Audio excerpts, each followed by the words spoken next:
GG's The Mouthful Podcast is brought to you by GoodGame.Rocks, the most welcoming gaming community on Facebook. Join the conversation at www.goodgame.rocks.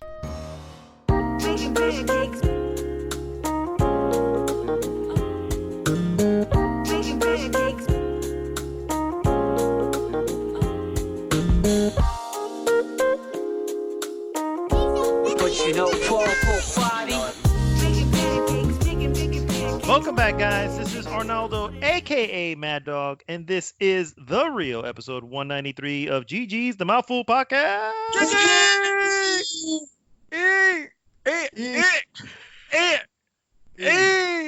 Man, this audio is terrible. It's lag. It's killing me. It's Freaking Yes. Skype, and it's ever-loving bullshit of Skype. Although I love it because it wasn't for that, we wouldn't be able to do this. Thank you, The Skype. frame rate dropped. Oh my goodness. Those voices, of course, starting to my left is Mr. David Santos, aka Dream Twister. What is up, sir? I'm sipping some gin and juice, lay back. I don't have money, but I still have my mind. Okay. Are you Well sure said. you have your mind, though? I don't know. I don't know. It's debatable. Yeah. And the other voice, of course, from the other side of Florida is Mr. Chaos Reaper, aka Hilberto, back from his hiatus. What is up, The sir? one and only. Yeah, sorry about last week. It was... What was I doing? Oh, spending Christmas with my wife. Hey, man. Christmas is priority when it comes to family and Last stuff like week? that. So, yeah, that was last Friday. Last Friday, right? Yeah, you What had are you talking about? This was last decade. This was last month. Oh, my This bad. happened. Actually, I don't think this is actually the real opening of the new decade. Listen, we're not according going to to the get map. into this. It It's a is. new decade. Fuck it. It is in the It's you're It is a 20. opening up the decade, and you're not hitting the first year of the decade till 2021. This is an argument I think I've had all day yesterday and today. I was like, you're in a new decade, guys. There you go. We are in a new decade. We bring Yeah. the new decade. That's right. Yeah, because if it wasn't for us, it wouldn't be here. I mean, Yeah. it's real. True story. Oh, I know, right? Thank you so much for tuning in, guys. As always, please go to goodgame.rocks. Join the conversation there. It takes you right to our Facebook group. And of course, like, subscribe, and share the podcast with everyone. What we normally do, guys, first is we go into what we've been up to, move on into some news items. These two, by the way, will probably be a little truncated today because there really isn't much going on. And then finish with our hot topic of the week, which will not be truncated. It will be massive.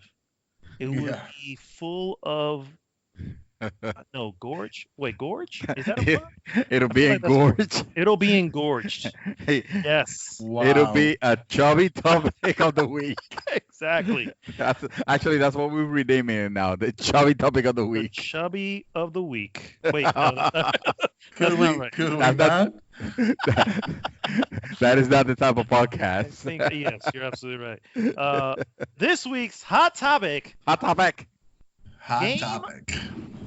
the game of the decade. There you go. As you know, we just completed a decade, so we are going to be discussing all the games, or that made the big cut as far as impactful for this decade, and then we're going to wean it down into a list. And we're probably going to fight a little bit. I think we're going to have some vetoes, and we'll find out what the final list looks like. I can already see Dream Twister here rolling up his sleeves, warming up his hands, doing some jumping jacks. I got the mute. I got the I got the finger in the mute button. when it's ready to mute you guys. And I'll take over. Nice.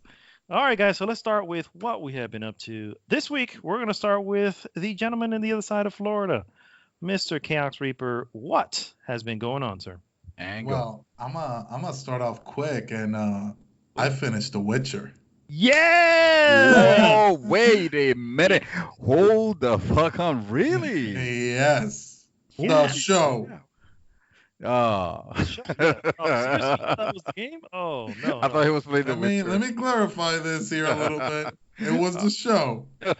I mean, didn't he say- said The Witcher 3. He said Yeah. The Witcher. Yeah, I yeah. said The Witcher, not The Witcher 3. I don't know. I was excited. Yeah, that's why I specify because I'm like, wait, this excitement is a little too much. I knew what you meant, sir, and I'm excited. Thank you, I appreciate it.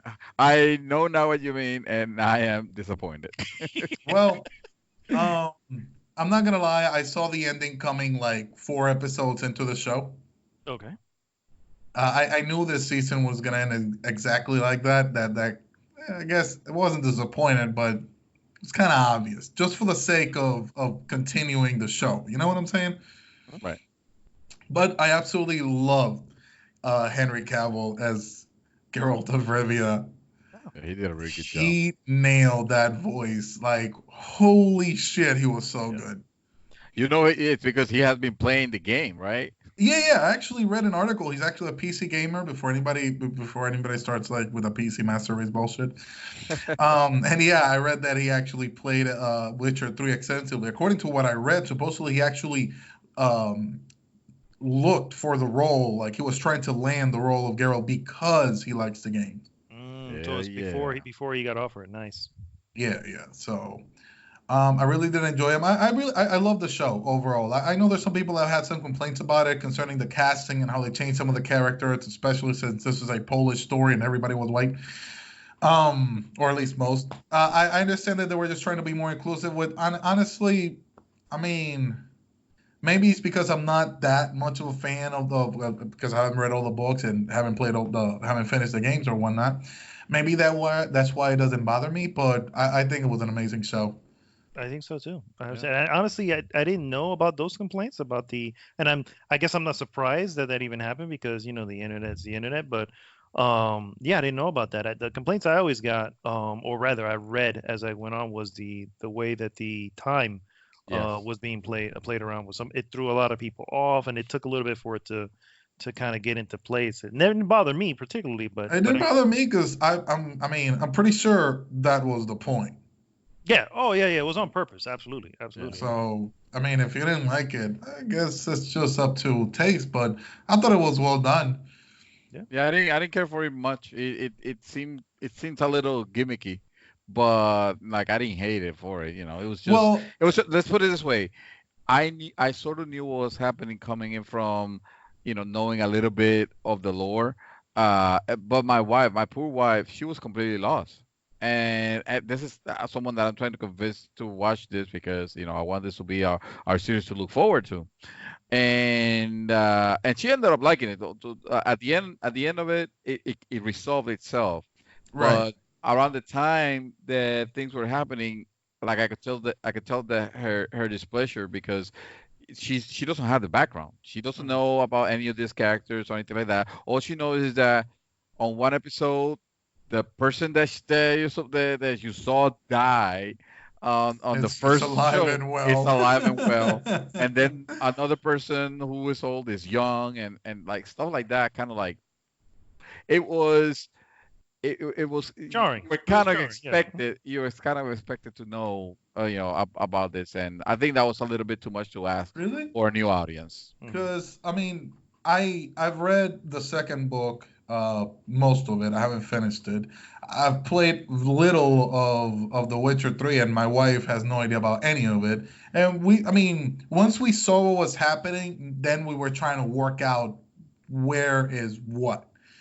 You saw that there were multiple timelines early on. Yes, and then you realize? When did you realize? No. I realized it at the event that you mentioned there with the character that Right. Isn't that episode like 3 or 4? Yeah. That's that's when I believe it's 3. That's when I noticed, because it was obvious. But then I'm starting to look for things like, okay, is this like just 2, 3? How many am I looking at here? And I'm not that good with faces, so I wouldn't say it was obvious to me. I'm not that good remembering faces, so. Oh, well,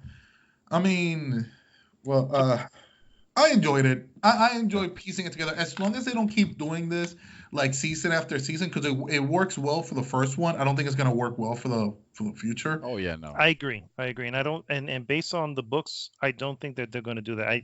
I kind of knew early on, but that's just because I know when certain things were supposed to happen. You know what I mean? I was like, okay, I kind of already pieced it. No, I know that because I have played The Witcher. I have played I have read 4 of the books, and so I was able to piece that together pretty early on. But I'm sure it's not something that would have come obvious to everyone. So I can definitely understand the complaint.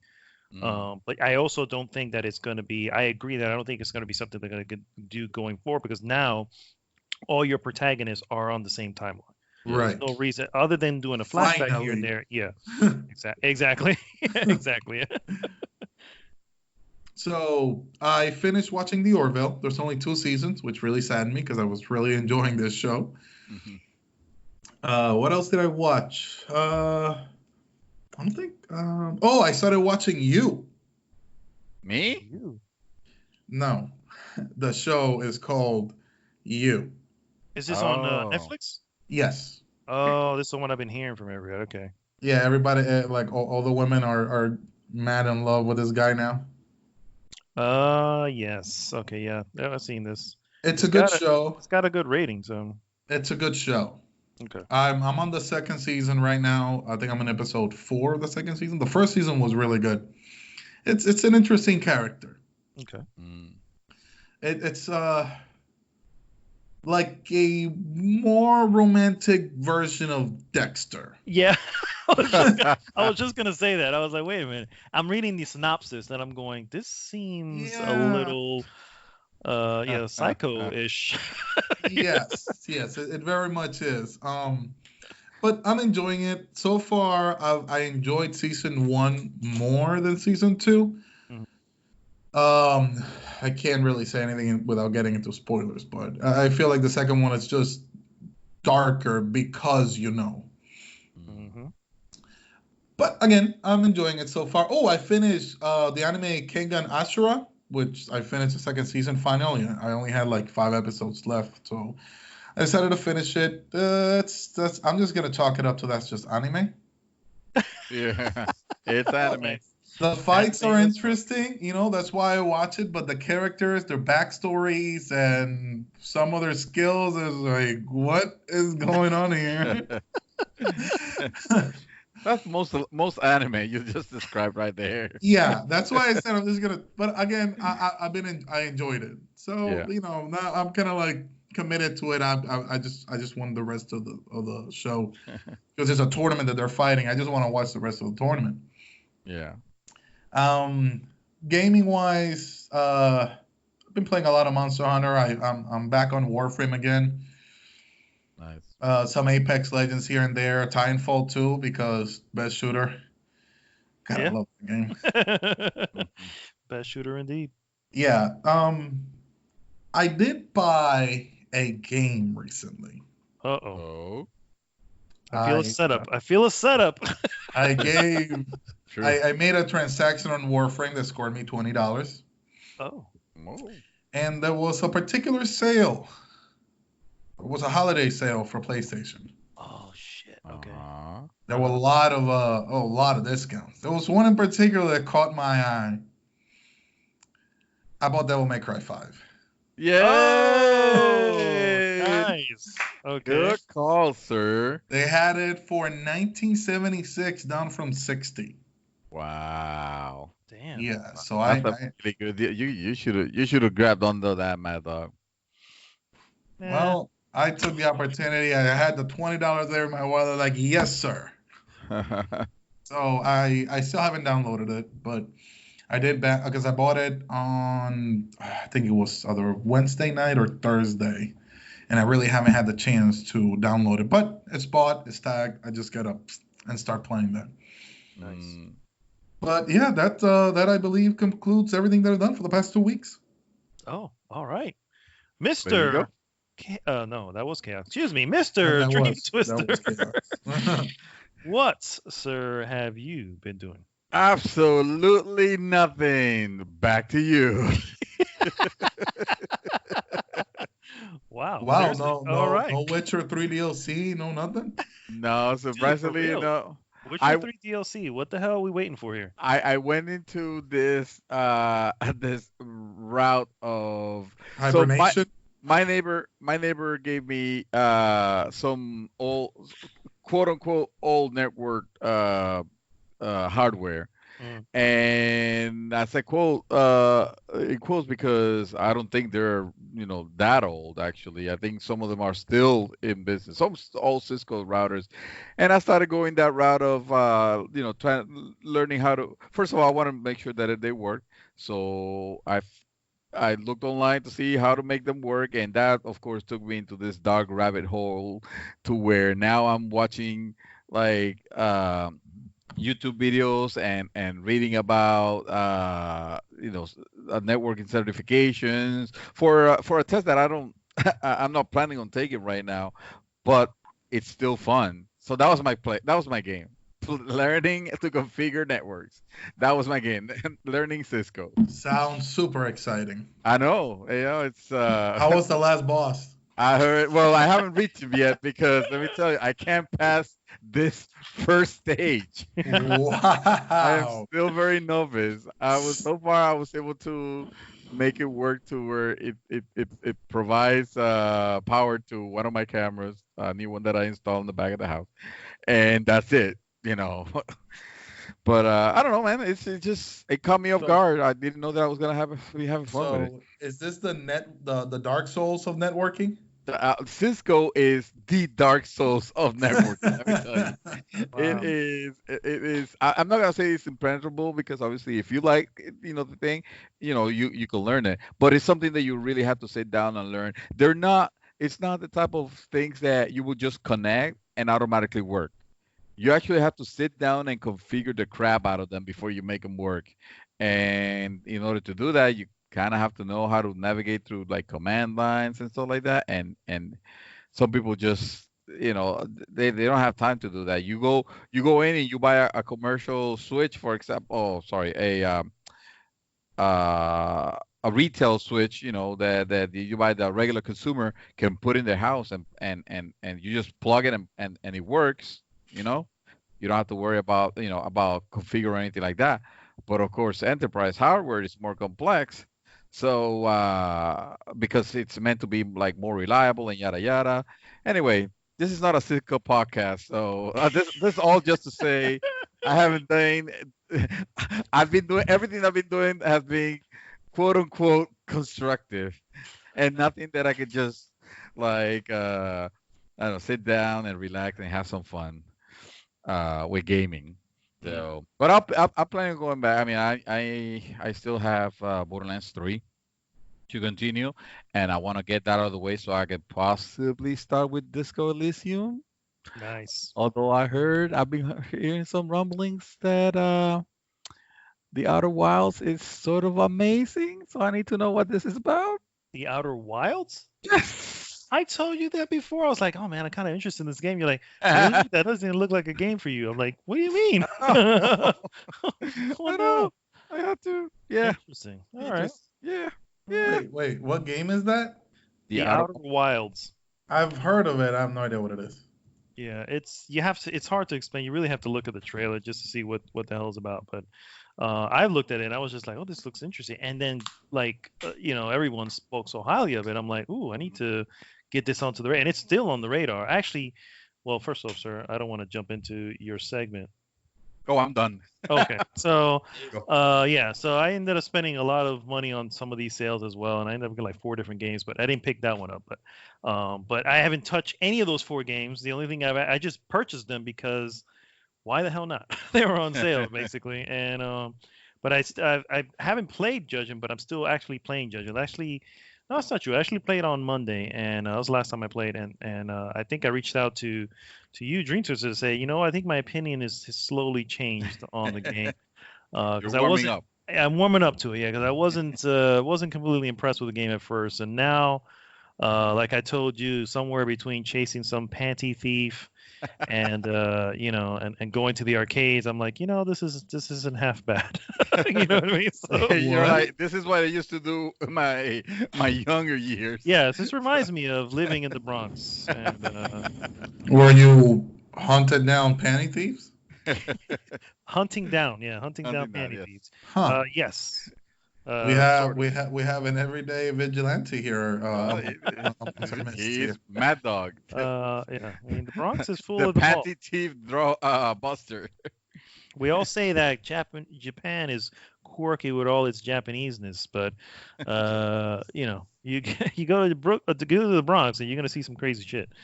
So just saying. But yeah, that's all really I've been doing as far as gaming. I have watched a few things. I just kind of wanted to quickly go over. The first one, which I really did like, is a movie called Yesterday, which I saw yesterday. And you saw yesterday? What movie did you see? Yesterday. I know, but what movie? Yesterday. Yeah. When? When? Yeah, I know when. Say, yesterday. This is the worst Abbott and Costello skit ever. Intended. Yes. So it's basically first of all, it's really cool. It's a British. It's really more of a, and I don't think that you get that from the trailer. So this may disappoint people who walked into it not knowing that it's really more of a romantic comedy. So the premise is simple. There's this guy. He is a struggling musician. He is not making it in the music world. He lives in this tiny little town in England. And he's just not he's not catching his big break. He works at a freaking Costco looking type of place. And then one day a global blackout. Yes. Global blackout happens, lasts for 15 minutes. The entire world loses energy for a 15-minute span. And then during said blackout, he ends up getting hit by a bus.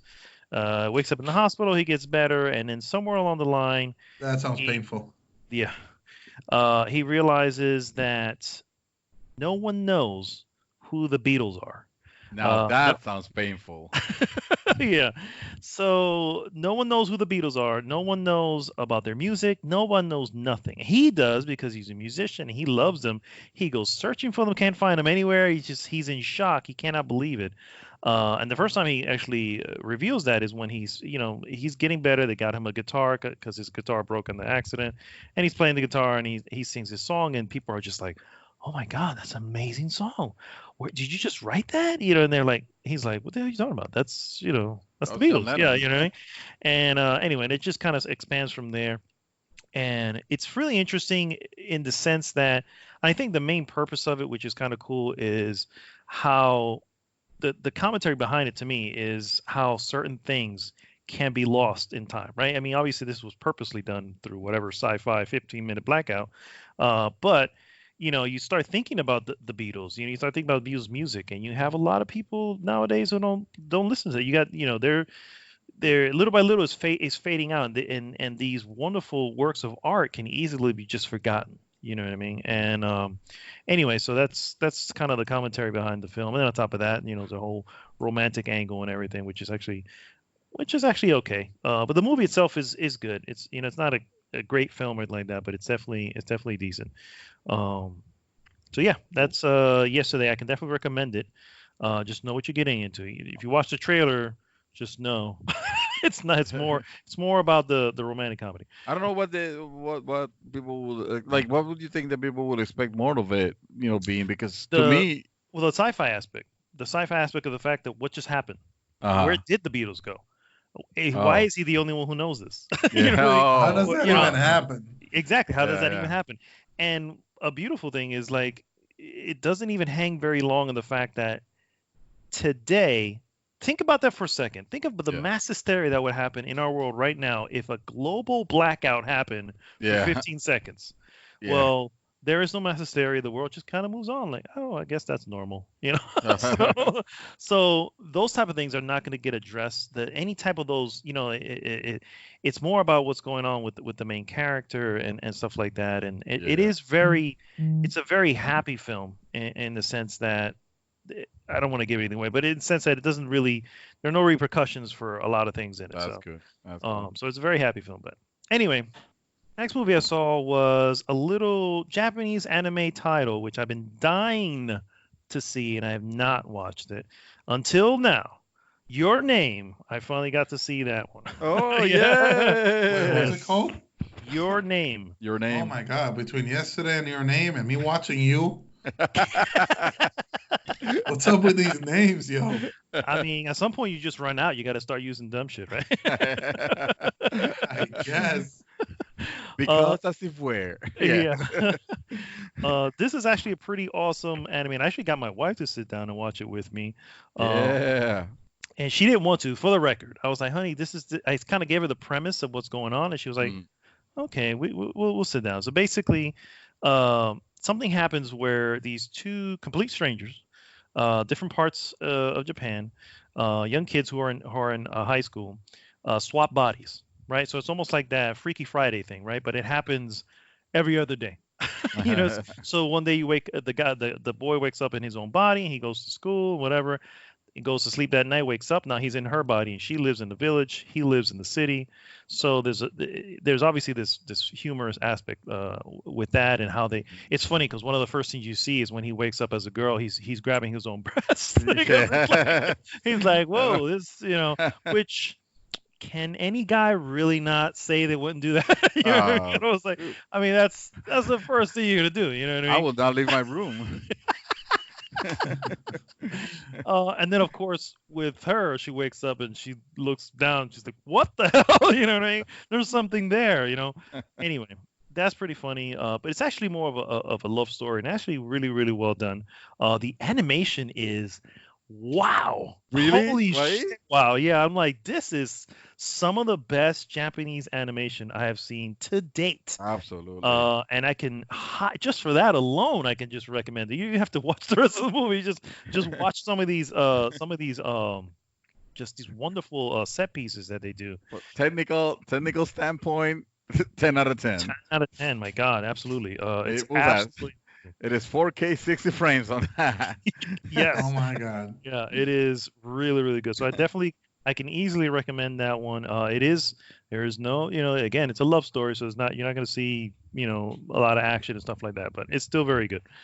It's a very touching story. So it is. Yeah, I liked it. I liked it. I liked it a lot. Yeah. And so finally, my final thing that I watch is this little title.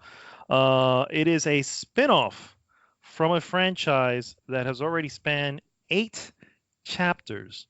Anyone care to take a guess in that? Ghostbusters. Wait, say that again? It is a spin-off of a franchise that has already had 8 chapters. This franchise has 8 chapters. That sounds kind of familiar. Star Trek? No, but good guess. I like it. Fast and the Furious presents Hobbs and Shaw, guys. Oh my God! Oh dear God! I saw this ridiculous film. I can't with this movie. Like, to be fair, the last Fast and Furious I saw to completion was Fast 5, I guess it was called, or maybe it was 6. I don't know. One of those two. That's I haven't seen 7 or 8. And those were pretty decent. They actually got better, believe it or not. It's amazing that even made it that many parts. But then we have the spin-off with, of course, you have Dwayne "The Rock" Johnson, and you have Jason Statham as the main protagonist, and you have Idris Elba, who plays the antagonist, and obviously it's off the rails, guys. It doesn't make sense. I'm just every time it's just one of those movies that you can just go, why? And there's no answer for it, right? There's just, you're not going to find any answers to the why. It's just because the movie said we need to do this. Is there action? Of course there is. Is it humorous? Yes, of course. The Rock and Statham are humorous. You're not gonna not enjoy it for that part. Is it a vital film to watch? Fuck no. Don't watch that shit unless you just want to unplug and just let a movie, I don't know, blow shit up for a few hours. You know what I mean? And you'll be fine. Just like every other Fast and the Furious to me. Yeah. Like, well. Yeah, pretty much. But it's gotten ridiculous. Now there's super soldiers. There are super soldiers, guys. Oh wow. No, I'm not talking about Captain America super soldiers. I'm talking about some other modified stupidity. And that, guys, is all I have been doing.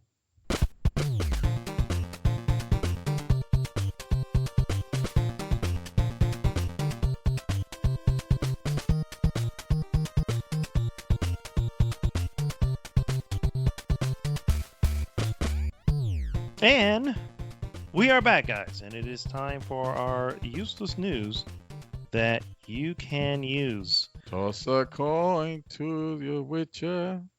Speaking of, no, actually, I don't have anything about The Witcher, but I might have something. well, then in that case, shoot. This is not something like exceptional or anything like that, but I thought it was a little bit amusing. So, Toss a Coin to Your Witcher, as a song, is now a playable song in Beat Saber. I'd love to see it play out. See how there's a video. I actually posted the YouTube video of it. And you know, it works for what it is. They don't modify it or anything like that. You know, it's not suddenly the EDM version of Toss a Coin, even though I'm sure that exists already. Oh, it's coming. Let's be real. But yeah, no, evidently they brought it, you know, officially. Somebody uploaded the demonstration, and it looks kind of awesome. That game actually looks kind of cool. If I were to get a VR headset, but the craze of that song doesn't stop there. Evidently, someone also modified it for The Witcher 3, at least on PC that I know of. And that is kind of awesome. Although I thought that was kind of awesome to have that song, because for some reason that is such a catchy tune. It is. It definitely is. Such an excellent song, man. That series was good. You know, I heard the critics are not in love with it, but like forget it. The fans definitely are. I mean, yeah. As a fan, yeah, hell yeah. I don't know what the hell the critics are looking for, but then again, you know, maybe they don't know the source material. Maybe they got lost in the time. No, there was a frigging credit. I don't want to say the venue because I honestly don't remember. But he watched like the first episode and like the third episode, and from there he made his published a critic, which is kind of ridiculous. I heard about that. That is ridiculous. Yeah, should be fired for something like that. I don't know why I'm watching a video on the Cybertruck. I don't know why you're watching a video. We should be paying attention and doing the podcast. I mean, it kind of. I was reading a news article here, and then like this was just playing. Like, why am I watching this Lego block just drive around?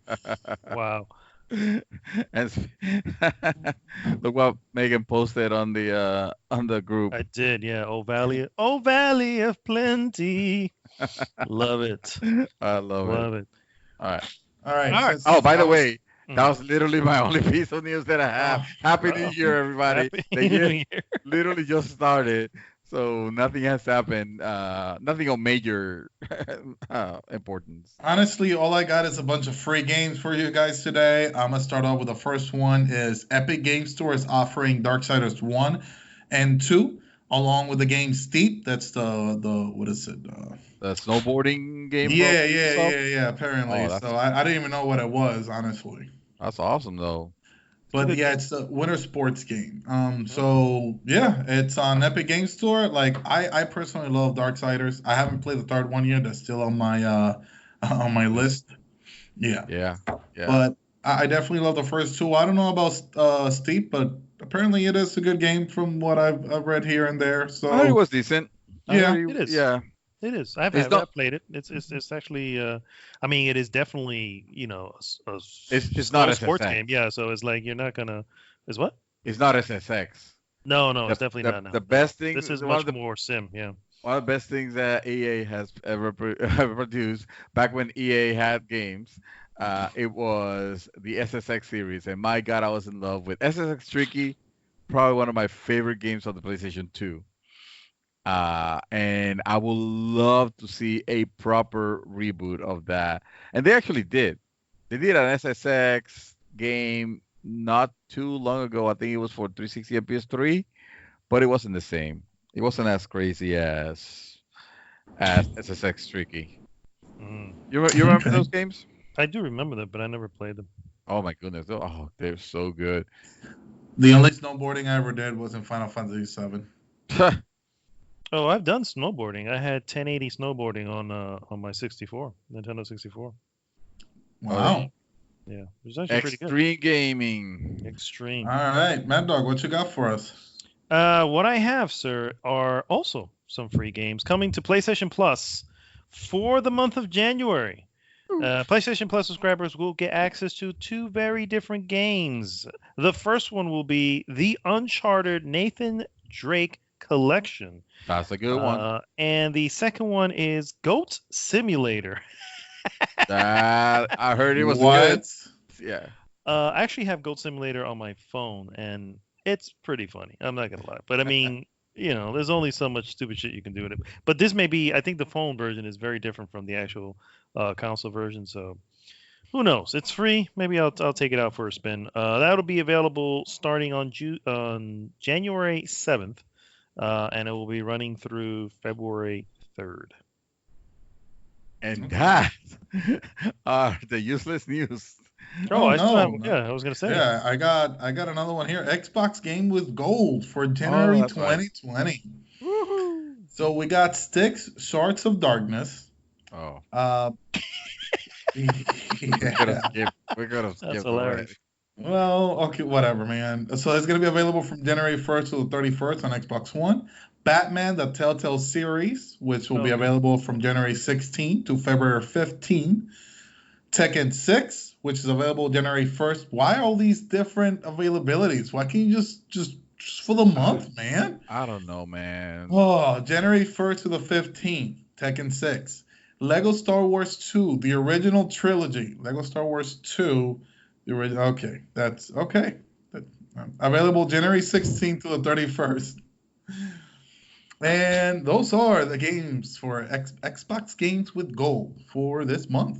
There you go. Nice. Not exactly here is how I feel about this list. I guess the Lego Star Wars are always good. The Lego games. The Lego games, Star Wars, always good. No, the Lego games overall though, like they tend to be, pretty fun apparently. I'm not a fan of Tekken 6. Don't care for the Telltale series. Sorry. And Styx, I only know of one game like that. And I don't care for it. I actually have Styx, and I think it was a free game for PlayStation as well. Or maybe at some point, yeah. Yeah, at some point, and it's not good. It's okay at best. It's mediocre at best. So it's to each their own. Yeah. Okay. My last piece, guys, is a little. Well, it's about Disney Plus. For the record, guys, this is not on the news piece. I've actually finished watching The Mandalorian, and it's actually still good. It's still good. I think I watched it in a very bad. Like I should have watched it to completion. Instead, I stopped and watched The Watchmen and then The Witcher 3, which are two superior series. I love that you called it The Witcher 3. Oh, The Witcher 3. Yes, The Witcher 3.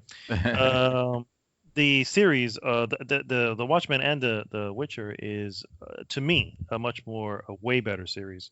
And so now when I went back to Mandalorian, I'm like, oh, this is good, but it's, I just watched really good stuff recently. So I'm like, it's half-hour shows. It sounds. It looks like something they should have put on the internet. I don't know. I don't know. Yeah.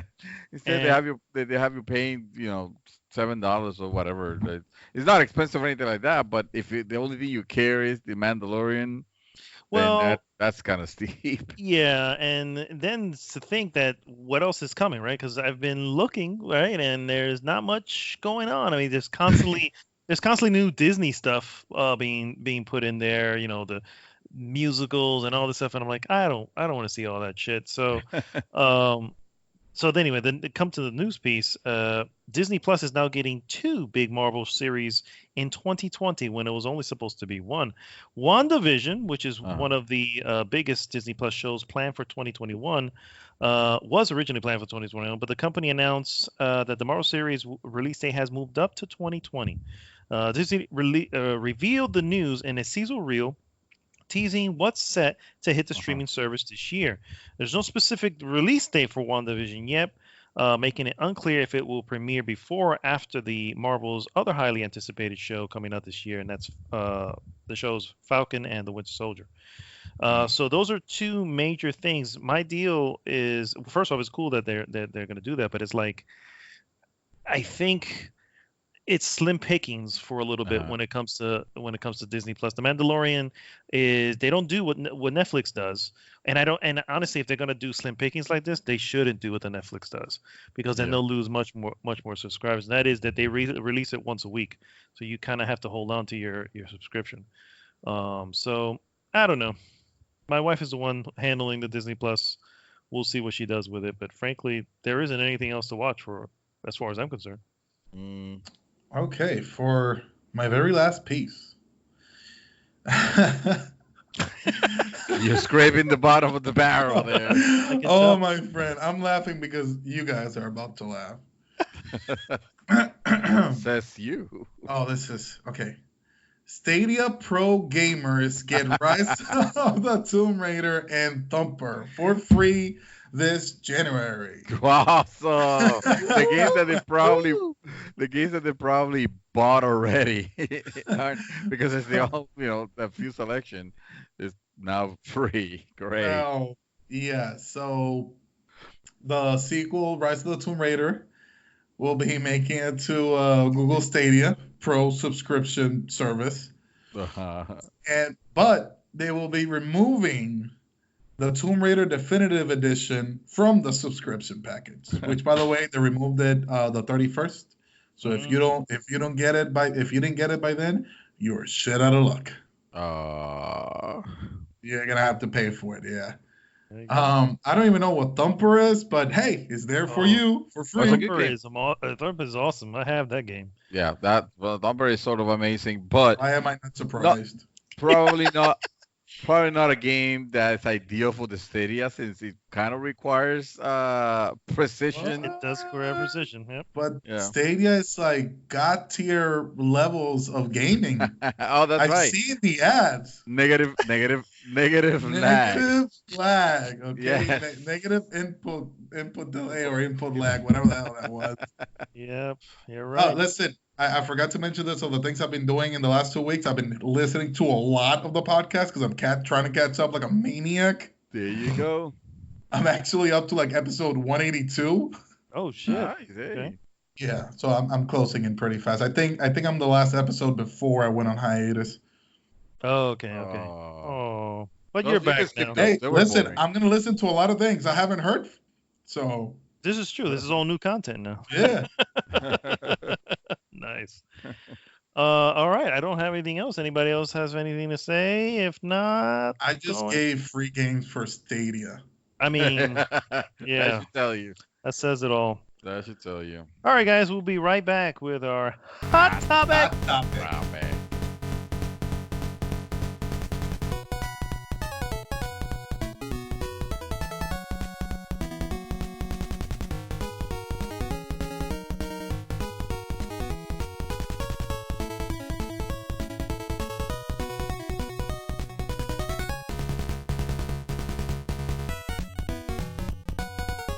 It is time, guys, for the hot topic. Hot topic. Oh, wait, not now. Of the week.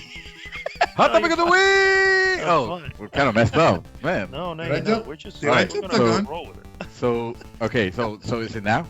Is it okay? So in the queue, and 3. Hot topic of the week. Well, you can't just say 3 and go. Evidently, he can. So it is. I go on 3. All right. Okay. You know what? I'm done. Let's go. Let's move on. The moment's gone. The moment's passed. Yeah. Hot topic of the week, guys. Hot topic. Earlier is the game of the decade. Mr. Dreamy Twister, please explain the rules as we will go along. All right. So the rules of the games are gonna be. These are the games of the decade. I don't want to put it, even though we're gonna be ranking them in sort of an order. I don't want you guys to think that this is like the definitive order and the number one game is the absolute game of the decade, because that's going to vary wildly from person to person, right? Mm-hmm. What we're trying to do here is collect a list of some of the most some of the best and the most inspired games that have come impactful. this generation. Impactful.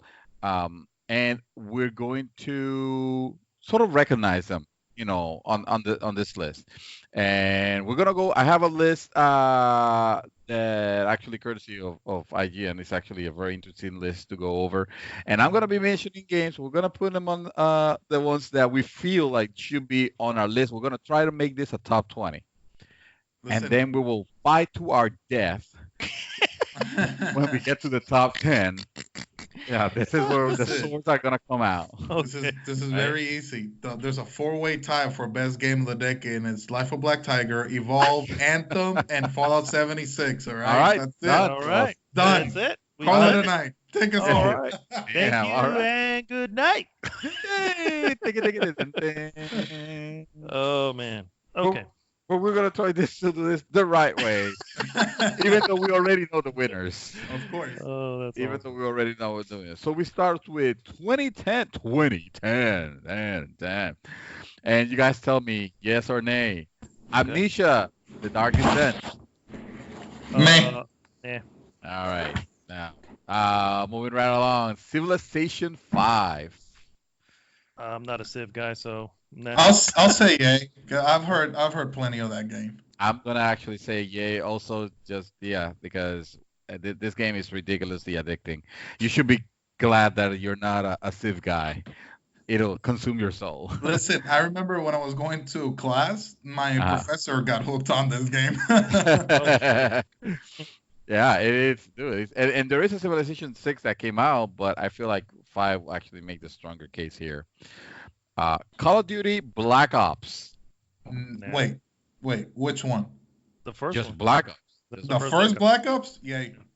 Yeah, I absolutely have to agree. I'm not a multiplayer guy or anything like that, but I recognize that Call of Duty was amazing, and the story on that with the numbers and tell me the numbers. I forgot that. This is when Call of Duty was still good. Yes, when they still have material too, so it should be there. Fallout New Vegas.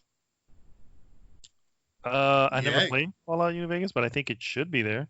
That's definitely. I haven't played it, but I can tell you for sure, definitely. Yeah, it is. It is. Yes. I won't say too much on it. I'm just yes. I'm not sure because because the game when it came out was so broken that it kind of takes away. When you think of Fallout, right? Most people always chime back to Fallout New Vegas as being one of the best, in spite of all those bugs. So while I agree, it may not make the final cut, but I think it's definitely. I think it makes it past the first round. Yeah. It should be mentioned. Okay.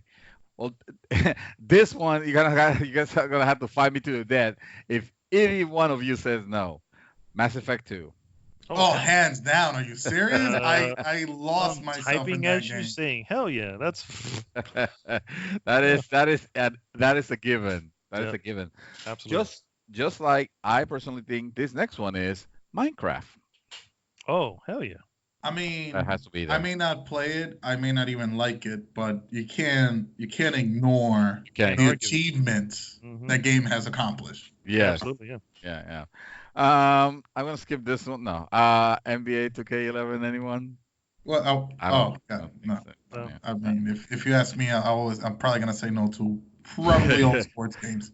Okay, Red Dead Redemption. Yes. Oh, hell yeah. Yeah. RDR needs to be there, even though I haven't played it. I'm not into the cowboy games. I didn't finish it. This is still 2010, right? Yeah, we're still 2010. This game, I'm just going to write over here and not mention it. StarCraft 2. I have to put it in. Hello, we're all making the list, so let me put StarCraft 2. I won't argue because, I mean, again, don't know if it'll make the final cut, but I can't argue with it. True. So, how about Super Mario Galaxy 2? Yeah, actually, I think that one was. I heard Super Mario Galaxy. I heard Super Mario Galaxy 2 specifically is the best Super Mario game.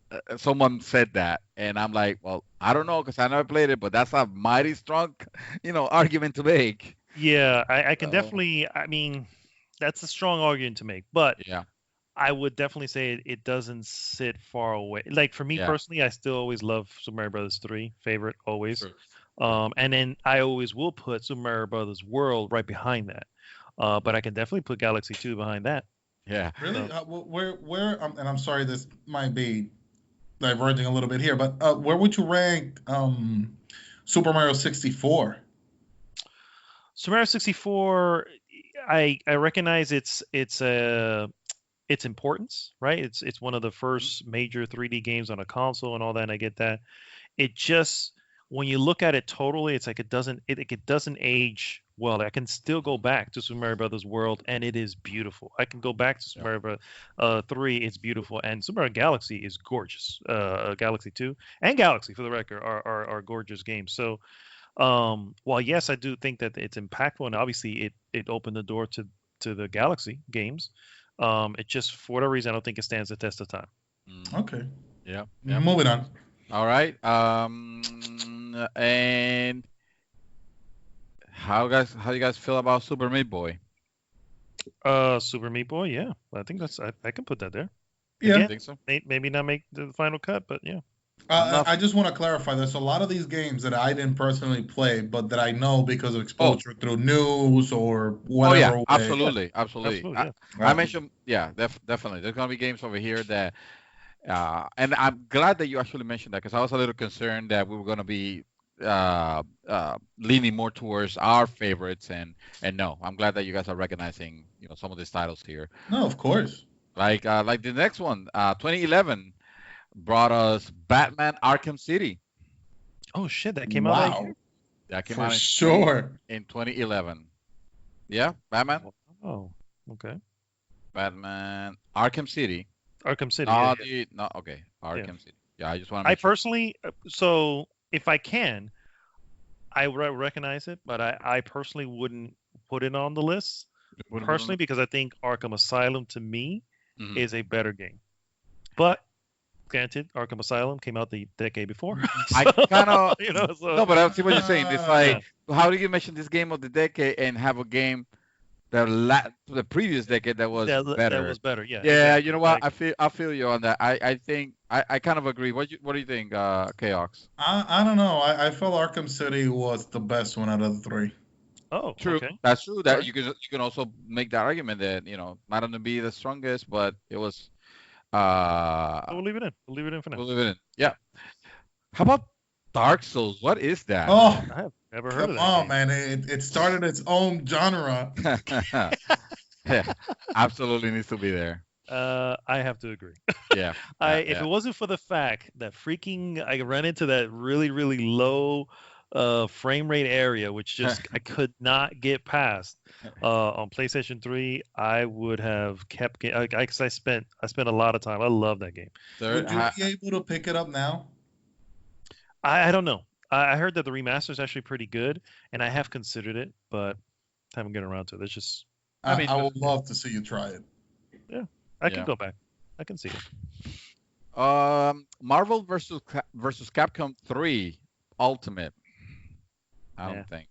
No. I don't know if I can make that any more clear. Skipping that. All right. I have. Oh, it's hilarious. I have my knife at the ready because this game I needs to be already know what you're gonna say. I'm just gonna write it here as you say it. Go ahead. Portal 2. Of course. Portal 2 was amazing, and I just learned today. I can't believe I forgot to mention on the news piece. Probably because I forgot to tag it. That someone released the information about the Portal sequel, Portal prequel actually, that Valve was working on, and that shit would have been pretty awesome. Yeah. First of all, it didn't it wasn't just Portals, evidently. It was like even more than that, but I don't know. I would love to see a sequel to Portal, even though I think 2 closed out very well, extremely well. Probably one of my favorite endings. Pretty sure after we're dead and buried, we'll see Portal 3. Yeah. Real quick, because I just want to make sure, because I think we've already made our way to 2011. Yeah, we are in 2011 for sure. Okay. So Batman started 2011. Okay, so I wanted Where was Where was the 2011? 20. Oh, that's right. I should have. My bad. See, that was something. You're right. You're 2011. All right. That's what. But no, I wanted to give some respect to some games here that I think you may have that particular list that you're willing to may have missed, and maybe they don't belong there, but I think you can definitely mention. I like to mention Limbo. Limbo was a great game, and a little title that unless this list is wrong, I'm shocked you didn't include it on there. Bayonetta, the first one on 360 and PlayStation 3. That's the one I thought you were going to have your knife out ready for it, and I was like, listen. I messed up. Obviously, I messed up. No, but you're absolutely right. I am a super fan. I love Bayonetta.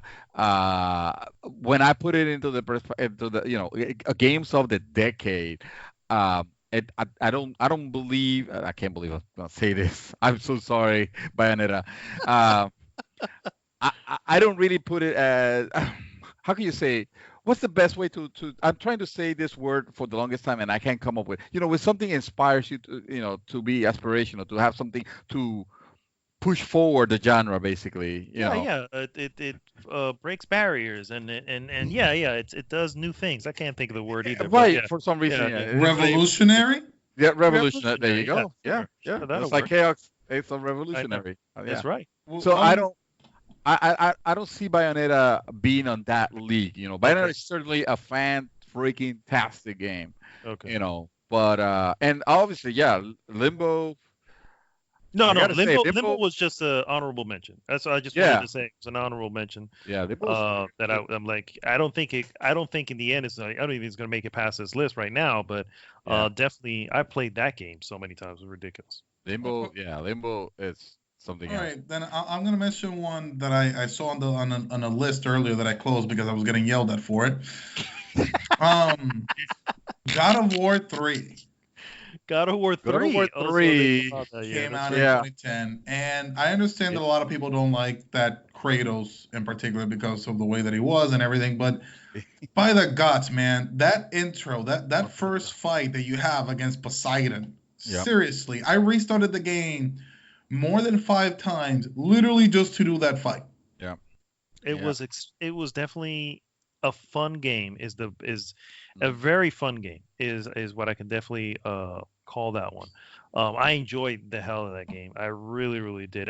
Overall, I agree, the character was a little bit over the top by that point, and some of the stuff was over the top. At this point, he's when you have your moment with the goddess, and it's just like, okay, this is cool the first time. The second time was slightly humorous. Now it's just silly.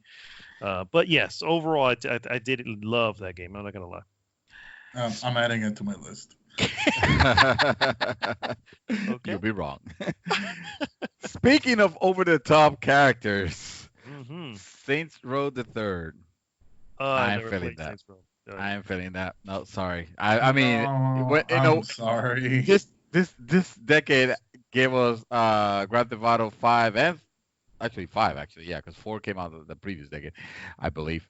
But yeah, no. Sorry, Saints Row the Third. Terraria, we have Minecraft already.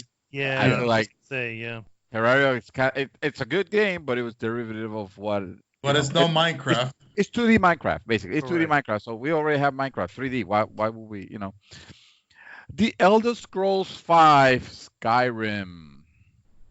That game, it or not, you have to. You have to. Yeah, I get it. Begrudgingly, I'm putting it on this list.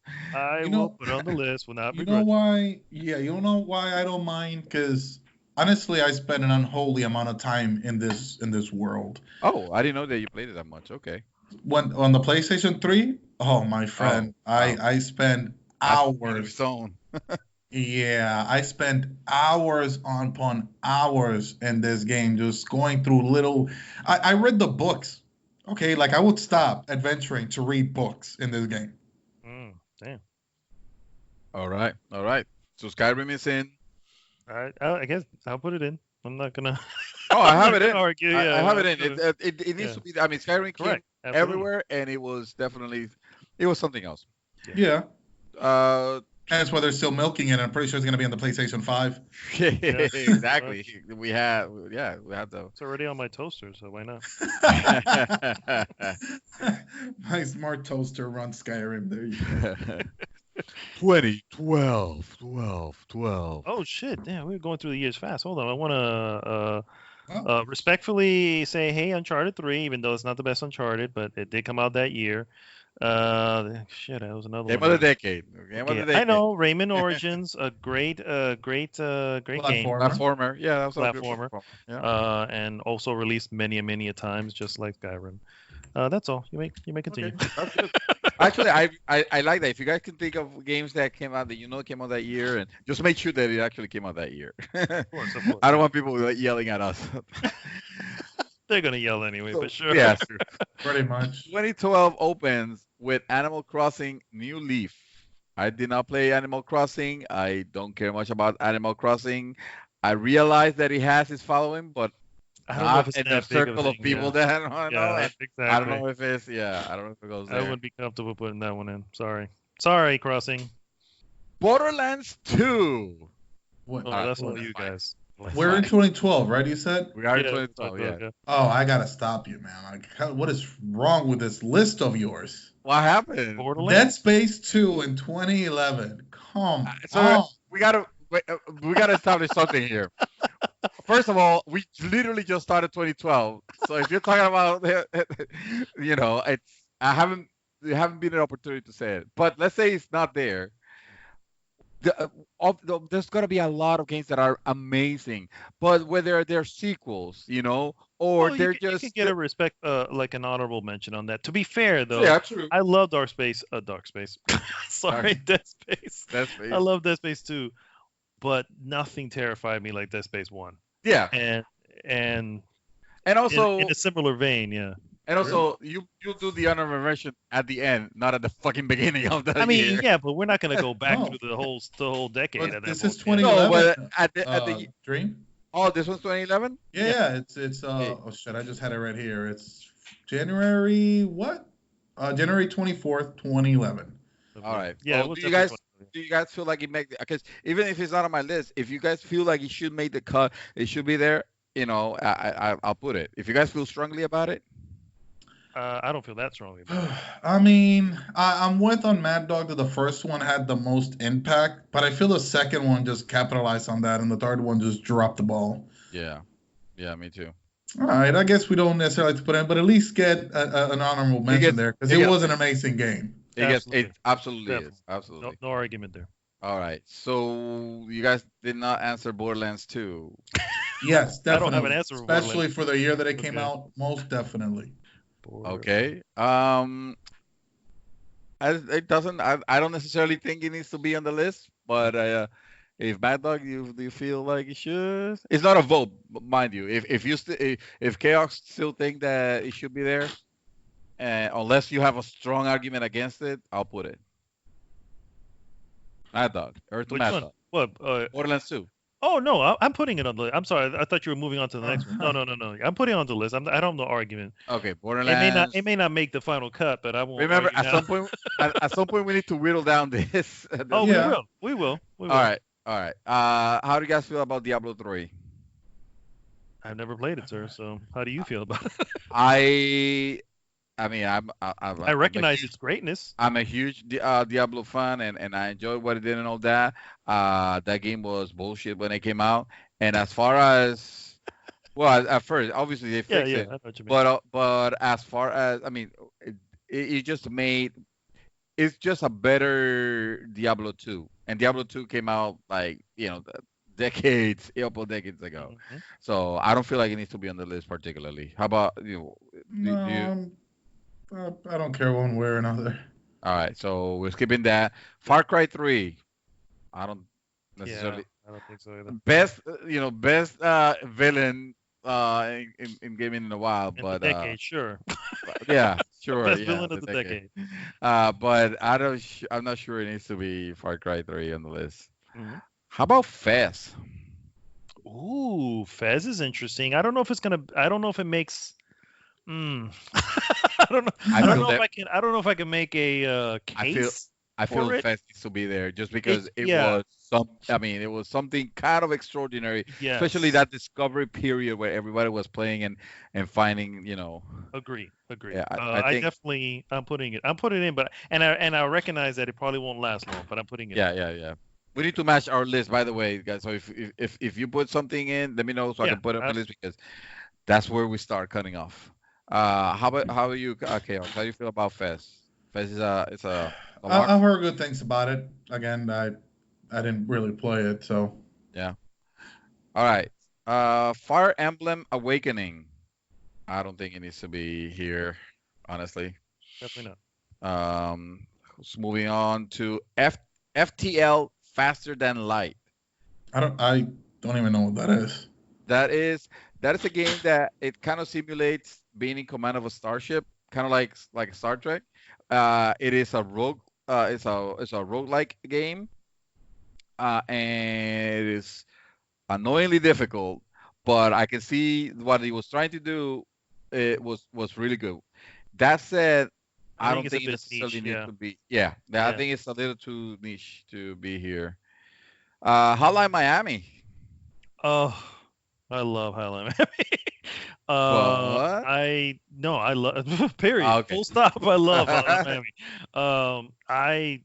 I don't think it's gonna last long, but I'll put it on my list. I'll put it on too. Yeah, Hotline Miami is. I think it does, and amazing, I think it has a strong case actually. I think so too.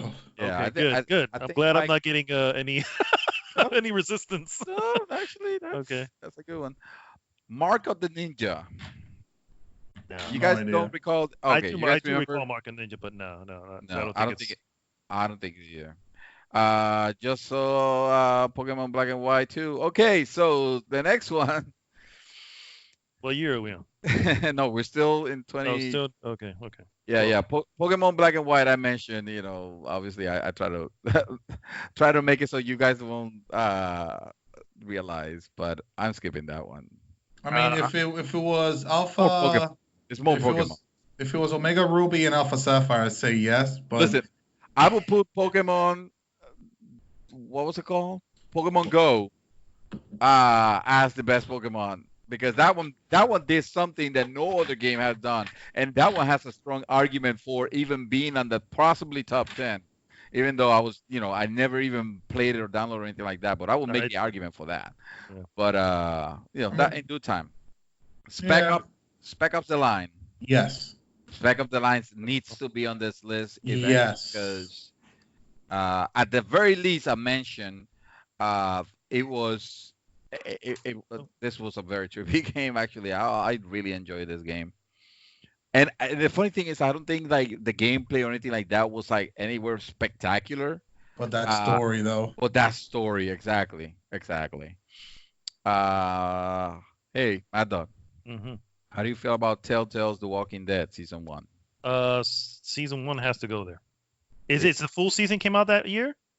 I don't think it's specified. Well, I want to say so. Yeah. Okay. Maybe. I can definitely say it. Season 1 of The Walking Dead. Telltale left me battered. Scarred. Yeah, it left me, I was like, oh my God, I can't believe what the hell just happened. That was Telltale at its highest that it had ever been. It never reached that again, for the record. The one that came close was the one for Borderlands, whatever that was. Oh, wow. But that was the only one. But no, season 1, absolutely. All right. 2013. Real quick before we move on, I want to say, seriously, there is a game that I think does need to be on the list that may not have been on yours, and that is Journey. Easily, I think Journey is one of the best games of PlayStation 3, one of the best indie games of probably of all time. One of, not the best, but one of the best. Love that game, dude. That game, another game that kind of left me. By the time I got to the end, I was just completely floored, and it's everywhere now. You can play the game on everything. I will understand if nobody else agrees, but I would want it on the list, even if it's to take it off. I'll put it. I agree with it.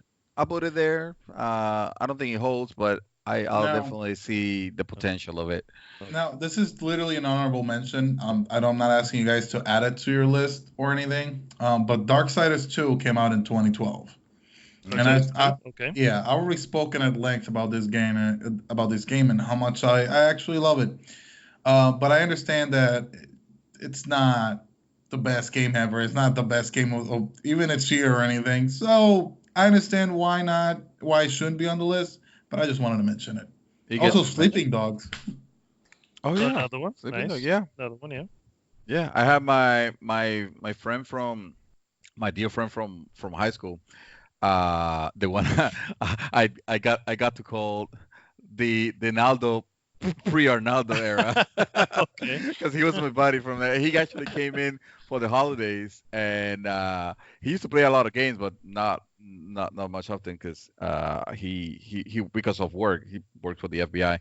Mm-hmm. But he the little bit of games that he played, he mentioned Sleeping Dogs, and he mentioned that was probably one of his favorite games, of all time. I'm like, really, Sleeping Dogs? I've always wanted to get into it, but I never actually did.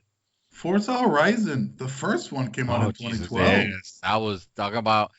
You gotta mention some racing games here, man. No, Well, that's because he's waiting for Forza, the more recent Forzas. No. If you know what, if there was a Forza game that deserves to be on this list, 100,000% more than any of the recent ones, would have been Forza 1. Yes. Forza Horizon. Forza Horizon. Yeah, Forza Horizon. Forza Horizon. So let's do it. Let's put it on the list. You know what? Thank you. I appreciate that, man. Yeah. Let's put Forza Horizon. I don't mind that at all. I played the third one and loved it. So me too. But I feel like the first one that just captured that feel of this is a festival that's going on and everything's crazy, and it was, dude. It's probably one of my favorite racing games. Of all time. Probably, yeah. When I think about racing games, I mean, Wipeout XL was there also, so it's kind of hard to. Anyway, so 2013 brought us to. Oh, are we okay with the mention? Okay, so I think so. I was kind of like scrolling here real quick, but I don't see anything else more, worth mentioning. All right, so 2013 brought us Assassin's Creed Black Flag. I recognize this game is solid. But I also recognize that it's an Assassin's Creed game. No, come on, man. Even that. I think more of it, when I look at, I recognize that it's solid, but it's still a product of an older version of Assassin's Creed. When you look at Assassin's Creed now, the first thing that comes to mind is Odyssey. The next one that comes to mind will be one before that, which kind of reinvented itself.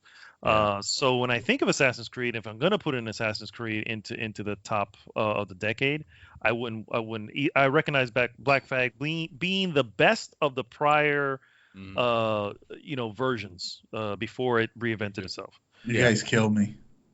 Yeah.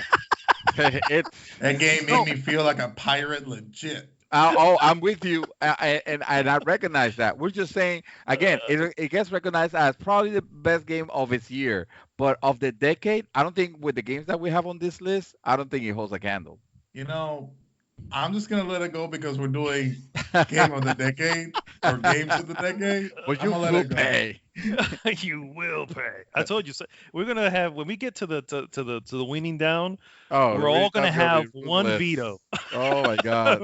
Oh my god. Veto. I'm letting you know now. Don't you worry. I have a game here that I know you're ready for. Oh God, I can't wait. I can't. Yeah, wait I know you're salivating for it, but in all due time, my son. because I have to mention Dota 2.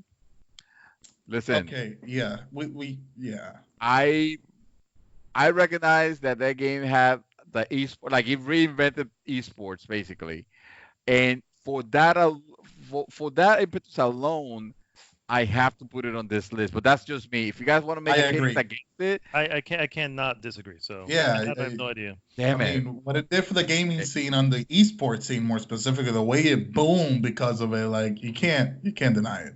Esports probably won't be what they are now if it wasn't for Dota 2. I agree on that. Yeah. Okay, now you guys made me feel better about me begrudgingly having to put it in there because I was hoping you guys will talk me out of it.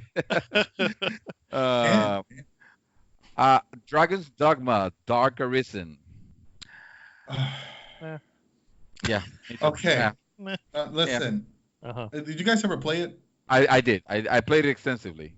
Oh, really? I didn't finish it, but I played it quite a bit. Yeah, one of my companions was called Bayonetta.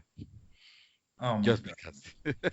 Okay, I played it when it first released, which apparently was before this decade. Oh. And yeah, because not the Dark Arisen. Dark Arisen was technically the expansion to it. Oh, okay. Yeah. Oh, yeah. Right. Yeah. Yeah, I played the original one, and as much as I love it, yeah, I wouldn't put it on this list. It's on par with, and this may be insulting for the Dark Arisen, with the Two Worlds that I found interesting. It's an interesting world, this and that, but I never finished. Well, I did finish Dragon's Dogma, but the original one. I didn't finish Dark Arisen. I couldn't bring myself to jump into that world again. I thought that game was doing some neat stuff that I would have loved to see on other games. Actually, the game itself, I played it on PC and it ran super well and it looked super beautiful. I think it didn't kept me playing because the story was it was a little too generic. But not that it was terrible or anything like that. It's just that by that time I was still probably playing Mass Effect 2. Let's be real. Because you have to mine all those planets, baby. Yeah, that's right. That's right. The elusive man. Yeah. I wanted to be the elusive man. Okay, I'm sorry. I gotta ask you guys. Did you survive the suicide mission? I did. Me too, man. I can't believe I nailed that shit on the first go. Me too. On the first, me too. And everyone survived. I was like, oh, this is awesome. Legion died on my first playthrough. Really? Yeah, I haven't recuperated from that one. So if you guys, if we could move on of this, okay, I'm sorry. I didn't want to reopen old wounds. Yes. Rest in peace, Legion. You will never be forgotten. Okay, we have come full circle. Chaos Reaper. Oh, let me get it ready. How get my finger ready here to type. Do you feel about Final Fantasy XIV: A Realm Reborn? Okay, so moving on. Oh, wow. I know you find it boring, but that's just insulting. It would be an absolute insult to the entire to Square Enix not to include that game. This game proved that bad games could become good. Yeah, I already wrote it. Like as you started saying, I was like, all right, I think I know where he's going with this. And I'm like, I have never played the game, but there's just no argument to say that this is not something that was. This was a game that essentially it's that bar that has been set now. So when you release a game that doesn't come out the way it should, you always look back and go, man, can they pull a Final Fantasy Reborn?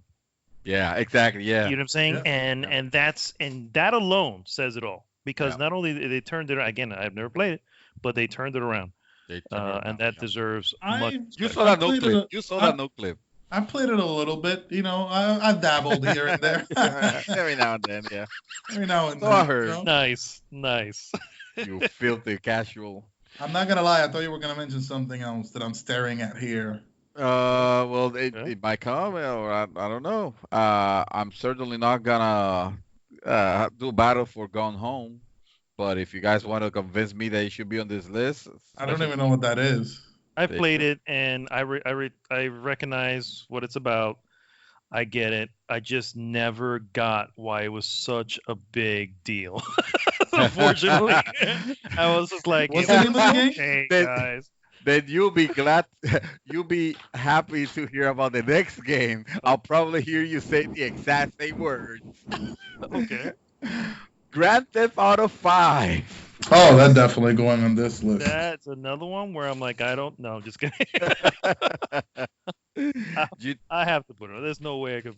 There's no way needs to be there. It might. Yeah. No questions.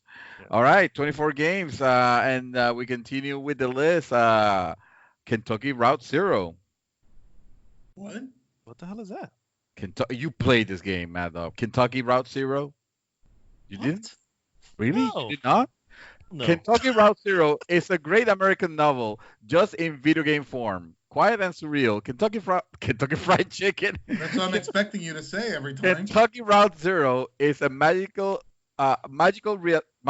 dash realist game that follows the lives of seemingly regular people along the eponymous Route Zero. You know what? Fuck that. You've already gone way too far, and nobody cares. No. We're skipping that. No. Yeah. Okay, good. Papers, please. Respectable, but no. Yeah, I agree. Spelunky, the enhanced edition. Also respectable, but no. Yeah. But no, yeah. I agree. I agree. The Last of Us. Okay. Okay, just gonna Well, go ahead and right here, Last of Us. And I'm no sir, you're wrong. It's called The Last of Us. Oh, I'm sorry. Let me put "the" here. Like, God knows I don't want to confuse it with the other popular game, Last of Us. You know what? I'm gonna erase it from the list and add it. Of course. All right. Any honorable mentions here before I jump to the next year? Yeah, I can't believe we actually mentioned this one. Oh, I was gonna say. Go ahead. DMC Devil May Cry. Oh.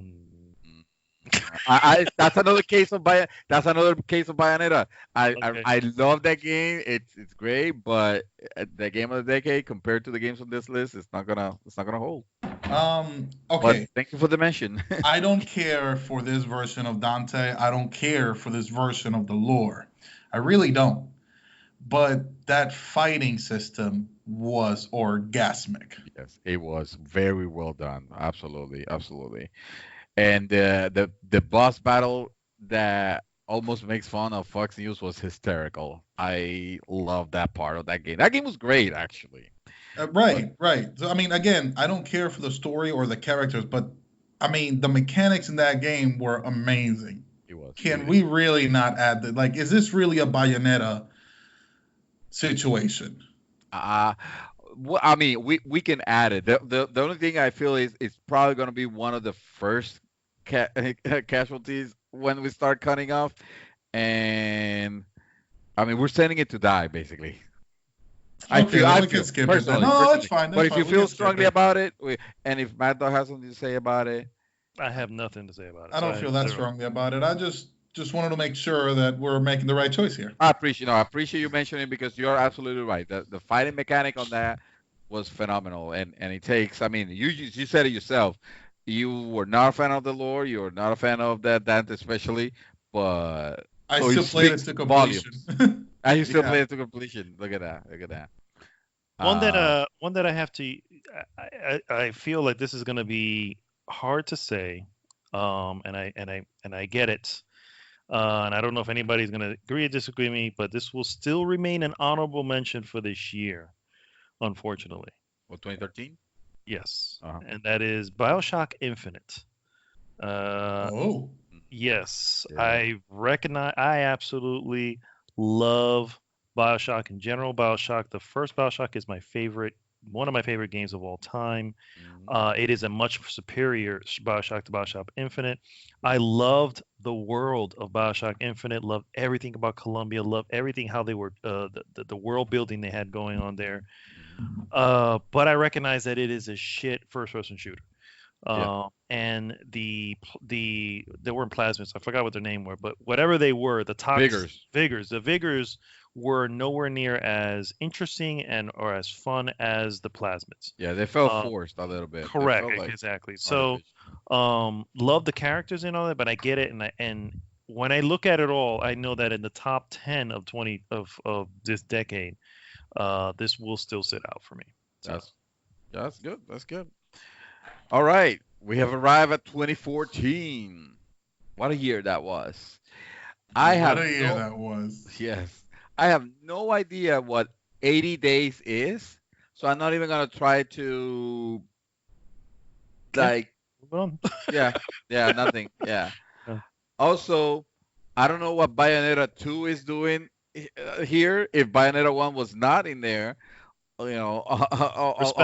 respect. We can respect it. Yeah, true. Yeah. Five Nights at Freddy. No, this is a game for YouTube. You know, this is a streaming game. One of those. You know, this game is just to see the reaction of those streamers, and I care nothing about that. I don't think that brought anything special to the table. Well, other than the streaming portion of it. Right. I mean, it definitely created a movement on YouTube, and I watch the channel Game Theory, and they're kind of obsessed with this franchise, like the story in it, and they're always trying to piece everything together because all the clues are there. Mm-hmm. I won't add it, but it definitely just deserves mention. Cool. Fair enough. Hearthstone. I think Hearthstone needs to be on this list. I think, as much as I've played a little bit of it, and I get it.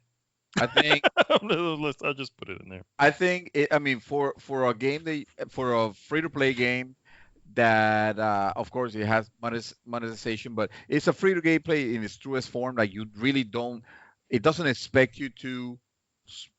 It expects you to spend money, but you don't have to still be good at it, to still be competitive.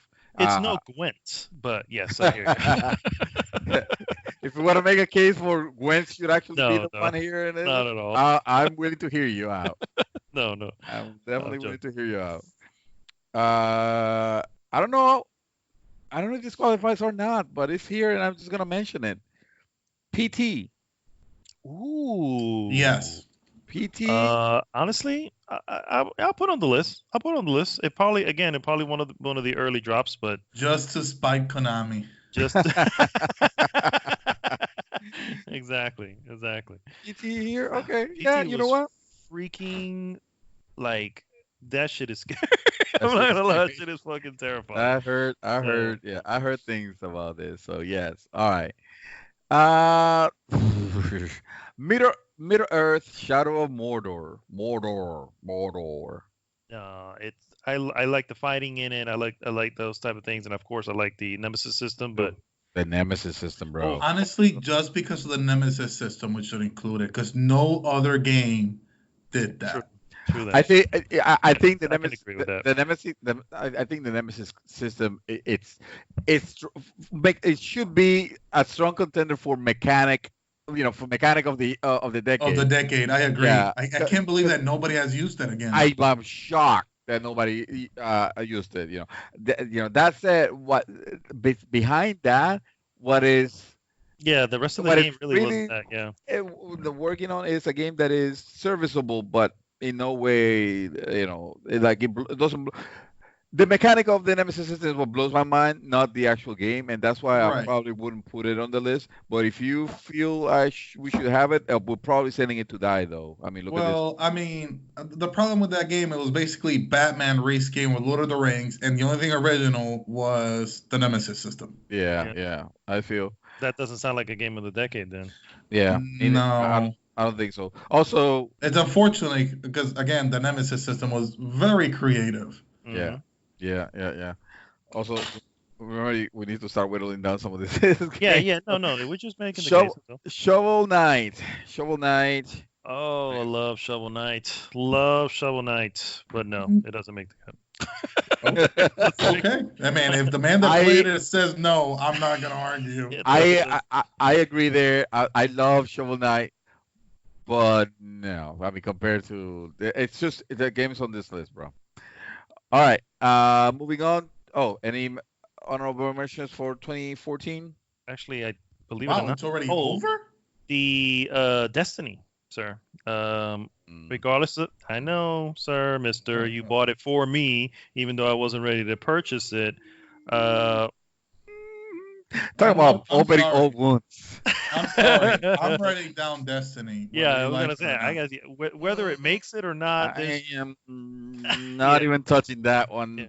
I mean, if you want to make an argument for putting Destiny 2, I'll hear you out. But why would you not put Destiny 1? Because it was a boring and complete game. That the only thing good that it had was the shooting, and like the one of the expansions, only one of them. No, man. I dare say the setting, the world was particularly pretty to look at. There you go. What a qualifier. The lore, while it may not have been in place the way that it should have been, the lore was there, and the lore was rich. Dude, not even Bungie knew what the lore was about. They kept cutting shit out so crazily that I feel like they just did the lore as they went. And I mean, you got to give it credit for they kind of patched it up. The lore as much as they could. But if you're gonna tell me that it's gonna hold a candle to any of those games over here, I will knife fight you. I mean, again, it's just holding a spot, which will probably. Yeah, I mean, I don't know what to tell you. I had some great moments in that game. I had some good moments too, and I actually remember playing a lot with Dream Twister here. We actually a lot of it. Not even we played the alpha, we played the beta, and then we got the game. We played a lot of it as well. So there were a lot of it. There were good times to be had. Fine. All right, I'll put it on the list. But it's I have. That's gonna be his first 12-gauge barrel of a shotgun pointed right at it where we started. I don't know. I played more Destiny 1 than I ever played Destiny 2. Well, there you go. All right. So moving on to 2015. Bloodborne. Oh God, yes. Yeah. All the yes in the world. Yes. Yes. Fucking Bloodborne needs to be here. Otherwise, I will never hear the end of it from Spiral Wolf. So, I'm writing. Bloodborne.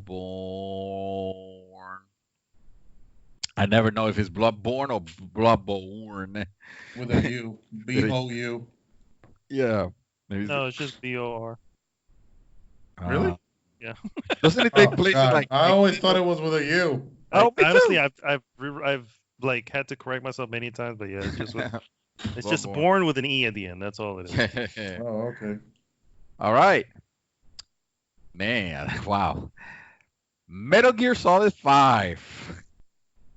I'm gonna let you guys have this one. I don't know about that. No. Yeah, I'm sorry. It's not even the best Metal Gear, you know? A Kojima title.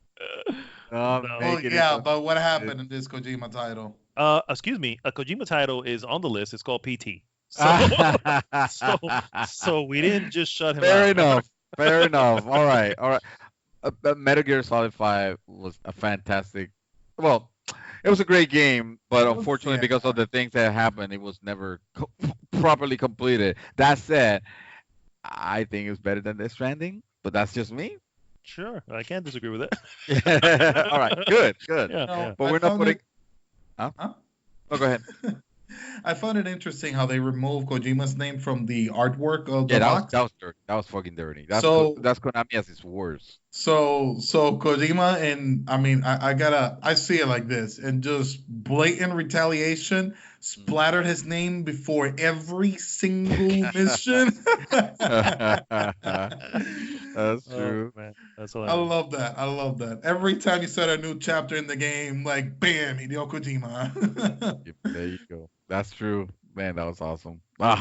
You're making an argument for me to put it back just because that game has good moments. Nah, that's all right. No, that's okay. Okay. We can move on. Let's stop talking about it then before I change my mind. Pillars of Eternity. Neither one of us has played it. No, actually, that's not true. I played a little bit. I'm not sure if it makes the list of. I mean, the games of the decade. Divinity. This is the decade where Divinity came out also. So. Mm-hmm. Yeah, exactly. Yeah, Divinity or Original Sin, I think it was, or something like that. I don't know. Yeah, exactly that. I believe that's the name. Yeah. Rise of the Tomb Raider. Rise of the No. Yeah, I would say no. Yeah, if it was the first one, I would have said yes because I really liked it. I think that's the first one. The first one? Wasn't it? Rise of the Tomb Raider is. I thought that was the second one. Yeah, that's the second one. Because the first one is. Oh, that's right. The first one was just Tomb Raider, and then Rise of Tomb Raider. And that game was amazing. Yeah. You're right. So yeah, no. For the record, that did come out a couple years before. It's still in this decade. Yeah. So the first Tomb Raider. Oh really? How the hell did we skip that? We just missed it. It came out in 2013, but it was not. Well, yeah, I don't know. Obviously, this one, get your pants ready because this one needs to be on the list. Rocket League. Oh hell yeah! Oh yeah! Without a doubt. And the 30th game of our list needs to also be there. I'm just gonna write it down here. The Witcher three. I heard it's very popular nowadays. A lot of people are playing it. Yeah, I've heard that the player base increased recently for some unknown reason. It's also game of 2019, guys. It's also my game of 2019. Absolutely. Undertale. I own this game. I can't believe I haven't played this game. I heard nothing but greatness from this game. Without more context than that, I can't put it. Did you know that the Pope, the actual current Pope, owns Undertale? Really? Interesting. Yeah, because again, I watched Game Theory, and they actually met MatPat met the Pope, and he gave him Undertale. Holy crap! That's hilarious. So yeah, I'd say that it definitely should be on this list. Oh, strongly? Okay, I'll put it. I'll probably die.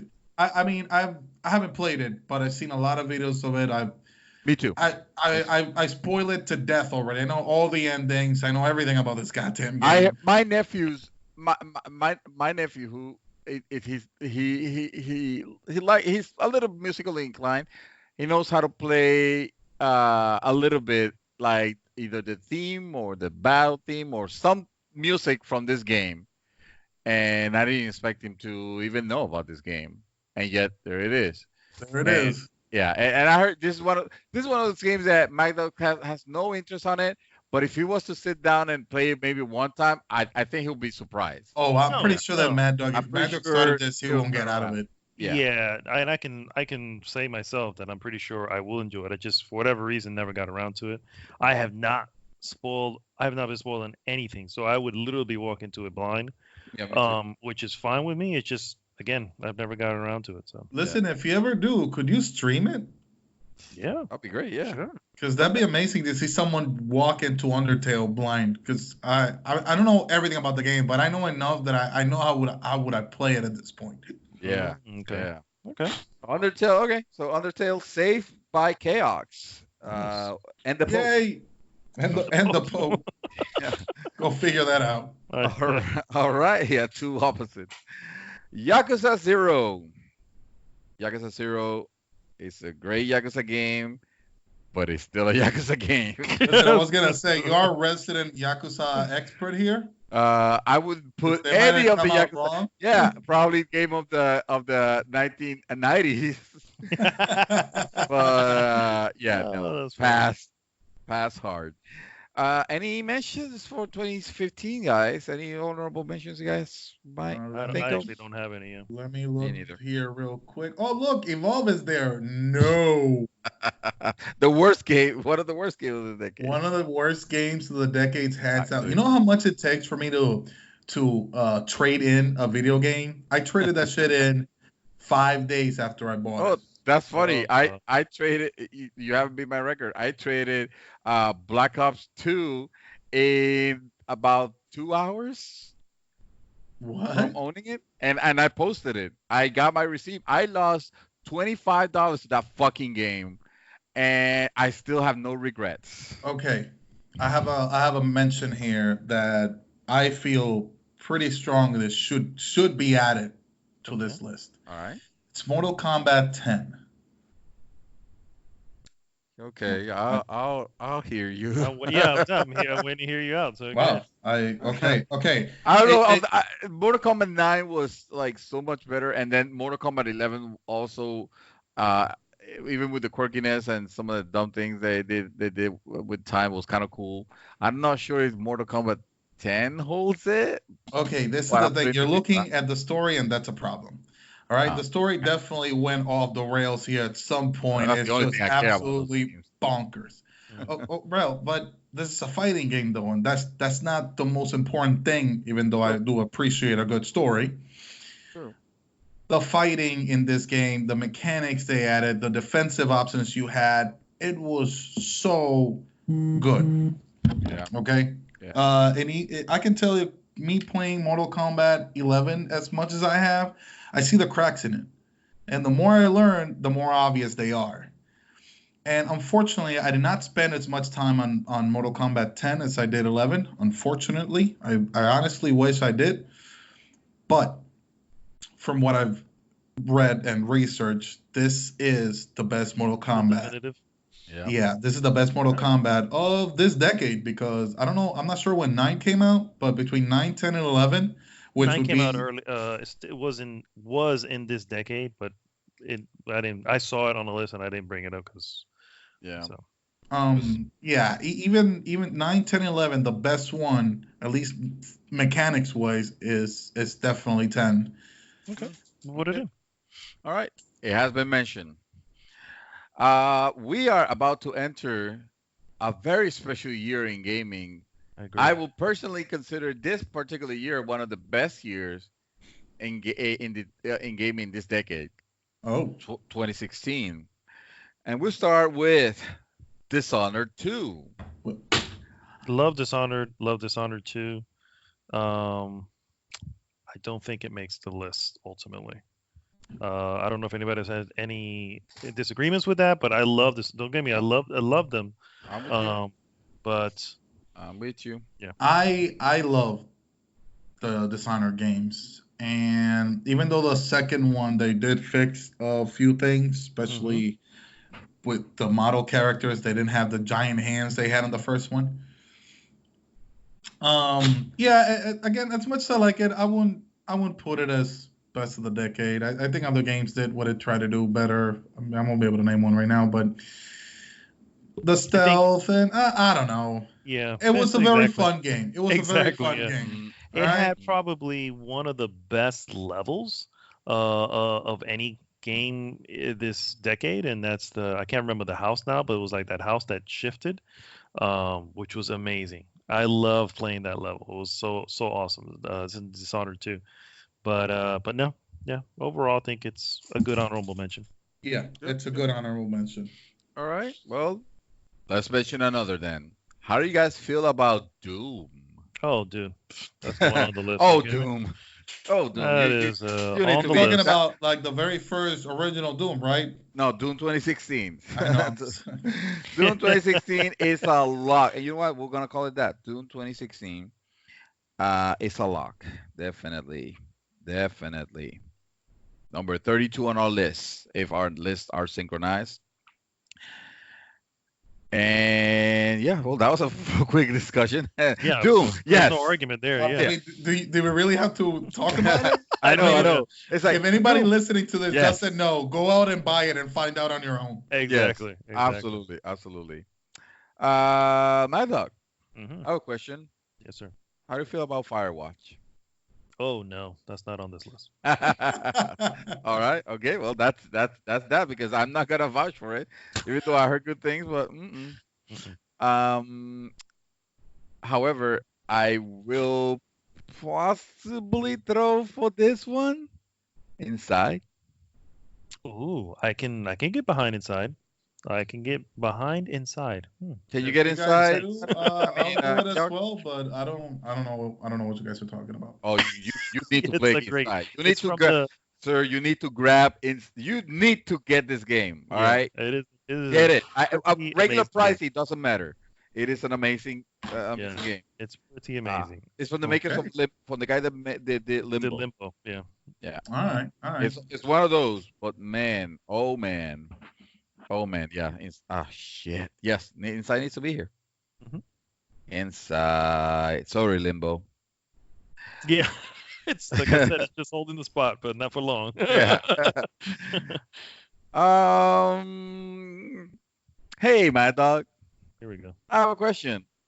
How do you feel about MLB The Show? That's just not getting in here. I mean, hey, I like the show, the 2019 The Show, which was cool, but even that one wouldn't make the list. Sorry, MLB fans. Hey, Chaos. Oh God, I know. I have a question. Oh, you know. Let's go ahead and write it on the list. Overwatch. Yes, I know it. Absolutely.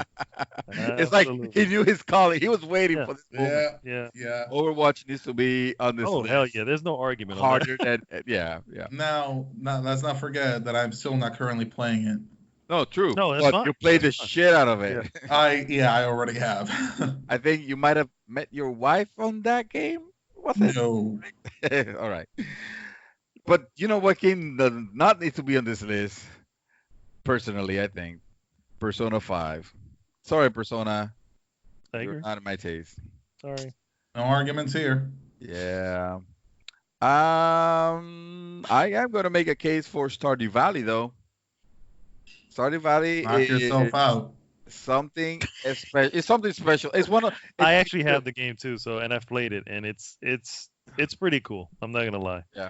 But it may not last very long. But I'll it may not last. How because you played it, yeah. So okay. So you know what? Let's mention it. Yes, I'm gonna add it, and I'm gonna remove it. All right. Okay. There we go. I'm with you then. I just took it off again. Okay. All right. How do you guys feel about super hot? Super hot. Super hot. That's what the game did whenever you pass a level. Oh, I don't know. Actually, I just bought the game. That's one of the games that I splurged recently on. Holy shit, you will like this game. You will like this. Yeah, it's I don't know what it is. It's almost like it's almost like a shooter, but things don't happen on screen until you actually move your character. So you can literally pause the action by just not moving. Oh no, that's not true. I know. You still move very slowly. I think you still need to react. You can. I think. But it's almost as slow as almost having it pause. Yeah, I mean that game's great. I'm not sure if I need to put it on the list. This is referring to the VR version, which I'm sure is fantastic. But no, thank you. The Witness. Can I get a Witness over here? Witness was really good, but it's really good. Some really well thought out stuff, but. I think it's a very niche game. I think we have Fest also here. Yeah. So exactly. Titanfall 2. Oh, hell yeah. Putting it in. What? Are we even questioning that? Not even. I'm saying I'm writing it down. You should too. Titanfall. Hashtag fuck EA for trying to bury that poor game between Call of Duty and Battlefield. Hey, that movement created fuck EA almost. Yeah, pretty much. XCOM 2. I actually own that game, but I've never actually played it yet. It ruined a perfectly good game by being stupidly hard and not intelligently hard like Sekiro will be or Dark Souls, but stupidly hard by just putting everything against you in the highest level. And yeah, no, this game is a total waste of time. I'm not even sure why it's mentioned here. Because it came out in 2016? Yeah. And then Nier Automata. Okay.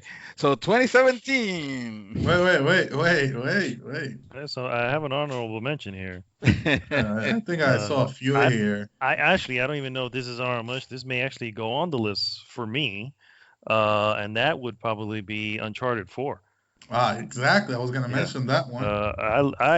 I mean, it may not be the best Uncharted, sure, but it was an amazing third-person action game. We have amazing third-person action game, and it closes out the series beautifully. You want to talk about an excellent third-person character action game? I have Nier Automata there. Thank you. That's in 2016? Oh. That came in 2016. Did you already put it in? Why didn't we put that one in? You did put it in. You see why are you arguing for? Because you're arguing for some reason for Uncharted 4, which is a great game, but it's of the decade, bro. Sir, Sir, think back at how beautifully crafted that game was. Of course. Oh, dude, that's a mention. Whether it makes it to the end or not, it will make it further than a lot of the shit we have hanging on desperately to this list currently. So there is. Let's add more to this list. Okay, fine. Uncharted. the same game 4. That's fine. Hey, because I had seen something else here. Fuck, where was it? I honestly didn't see anything else. Personally, I don't have any to argue. Yeah. No, I know I saw I saw Forza Horizon 3, but we already have Forza Horizon. So Yeah, I think Forza Horizon is a stronger one. Oh well, I mean you play them, not me. I only played 3. I love 3 is great, but oh shit, was this? Come on, please tell me that you were. Trust you. I mean, 2017 brought us Neo. Oh wait, okay. Neo, I mean, no. Spyro was gonna have a fit if we don't put it there. You didn't mention No Man's Sky. Which one? No Man's Sky. I can't put it in the good graces. I mean, we can probably mention event. Yeah. Well, I guess because it is still within the decade, even though it's probably. Yeah. Yeah. But I mean, it released on August 9th, 2016. Honestly, and this is just wow. You guys are like stumbling all over the place here. Yeah, I think honestly, what makes that one of the reasons that game is awesome is that they dedicated so much time to making sure that the game gets fixed and delivers exactly what it's promising to deliver. And Final Fantasy 14 Reborn did that, and I would probably say that's a better game. Yeah, I would say that the reason why I wouldn't put it, I wouldn't consider it. I mean, at some point, there's got to be some sort of not punishment, because that's not the right word, but they have to be. There has to be some sort of responsibility, and I don't feel like it's very responsible for me to put it on one of the best games of the decade when that game was released. What the important time frame that game should have actually wowed the most players. That game was kind of broken. It was not great. It definitely did not. It did not fulfill the promise that was given on countless reviews. Now, whether they actually turned it around and made it and deliver and have actually put more than what they delivered on the game, I will argue that yes, that is the case. It's probably one of the best turnaround stories aside from Final Fantasy 14. But I still don't want to award that behavior. Okay. I don't think that's fair for the rest of the games here that have come up in better shape. From another game that I can't believe we missed, but I looked into it when it came out. But what about Warframe? Oh, I will hear you on it. I didn't like what I played. I mean, I'm not going to say that I didn't like it. I like what it came, but like it was not my type of game. But if you want to put it there, I will. Yeah, I mean, I can honestly. It's definitely. I played a little more than you had, and I played it more recently with all the updates and everything. And yeah, do you guys even know the story behind this game? Like how they were? This was literally the last ditch effort to not go under. Yeah. I remember seeing the no clip thing for it. Which is amazing. That's true. Yes. Yeah, absolutely. Yeah. I mean, they turned this game around from when it first released on PlayStation 4 to what it is. I mean, not even that far into, like maybe a year afterwards, it was already getting better and then better and then better. And now, not only do you have two open world, well, sort of pseudo open world areas, you also have your actual ship out in space where you have like 3 other people with you manning the guns, and the other one is trying to keep fixing the ship. Dude, I'm sorry, but this game needs to be here. Yeah, okay. I don't disagree. All right, Warframe is the number 37 then. That's like in 2013 or 14 or some shit. All right. I'm going to start moving a little bit faster because we're running short on time. Mm-hmm. Destiny 2 on 2017. We have Destiny, so. We have Destiny? Yeah. We put Destiny in How the hell did you guys manage to convince me to put that? Okay, fine. Then I'm ignoring Destiny 2. Divinity Original Sin 2, the definitive edition. Well, I never heard a whole lot about that game, anyways. It's a good game. I've actually played the first Divinity. but it's not a game that I would recommend for everyone. Like it's not that type of game, you know. I wouldn't put it on the list necessarily. Okay, that's fine. Dragon Quest 11. Mad Dog loved the music of Dragon Quest 11. Listen, not to offend anybody that's a fan of Dragon Quest, but I hate Dragon Quest. All right, moving on. Not funny, yeah. This indie title, I forgot about it. I better mention it because it came out in 2017. Fortnite Battle Royale. Begrudgingly, I will add it to this list. It needs to be here. Yeah. But I would definitely say, well, you have the list, and I'm sure it's on there. But okay. Fortnite goes there. Hollow Knight. Doesn't do it for me. Hollow Knight is excellent. I don't think it goes there though. All right. But it's excellent. All right. Now, again, I want to remind you all that we're talking about best games of the decade, all right? There's a lot of games that we're going through. All right. Okay. Horizon Zero Dawn. Oh, dude, come on now. Seriously? The setup, I'm going, what are you talking about? I can't wait for the sequel. Yeah, I'm like, because I actually considered going back and playing the original. Me too. Horizon Zero Dawn is amazing. Hell yeah. But look at this list. Also, you got to remember, look at this list. Listen, I'm not arguing. I know it goes there. It goes there. I'm just saying. I put that against Breath of the Wild, and I didn't care. I still do, and it's still won Game of the Year for me. Okay, all right. So, Mario Kart 8 Deluxe. I mean, I own it, and yeah, it's good, but I mean, that formula is kind of like tired already. And I apparently fucked up because evidently Nier Automata actually came out in 2017. I thought it came out in 2016. Wow. Oh my god, this fucking game. Oh my god, damn it! I didn't put Bayonetta on it. Yeah, I don't know. He's arguing with himself. I need to have Nier Automata on there. I'm sorry, guys. I apologize. This is gonna be my. Listen, I wrote that like 5 entries ago.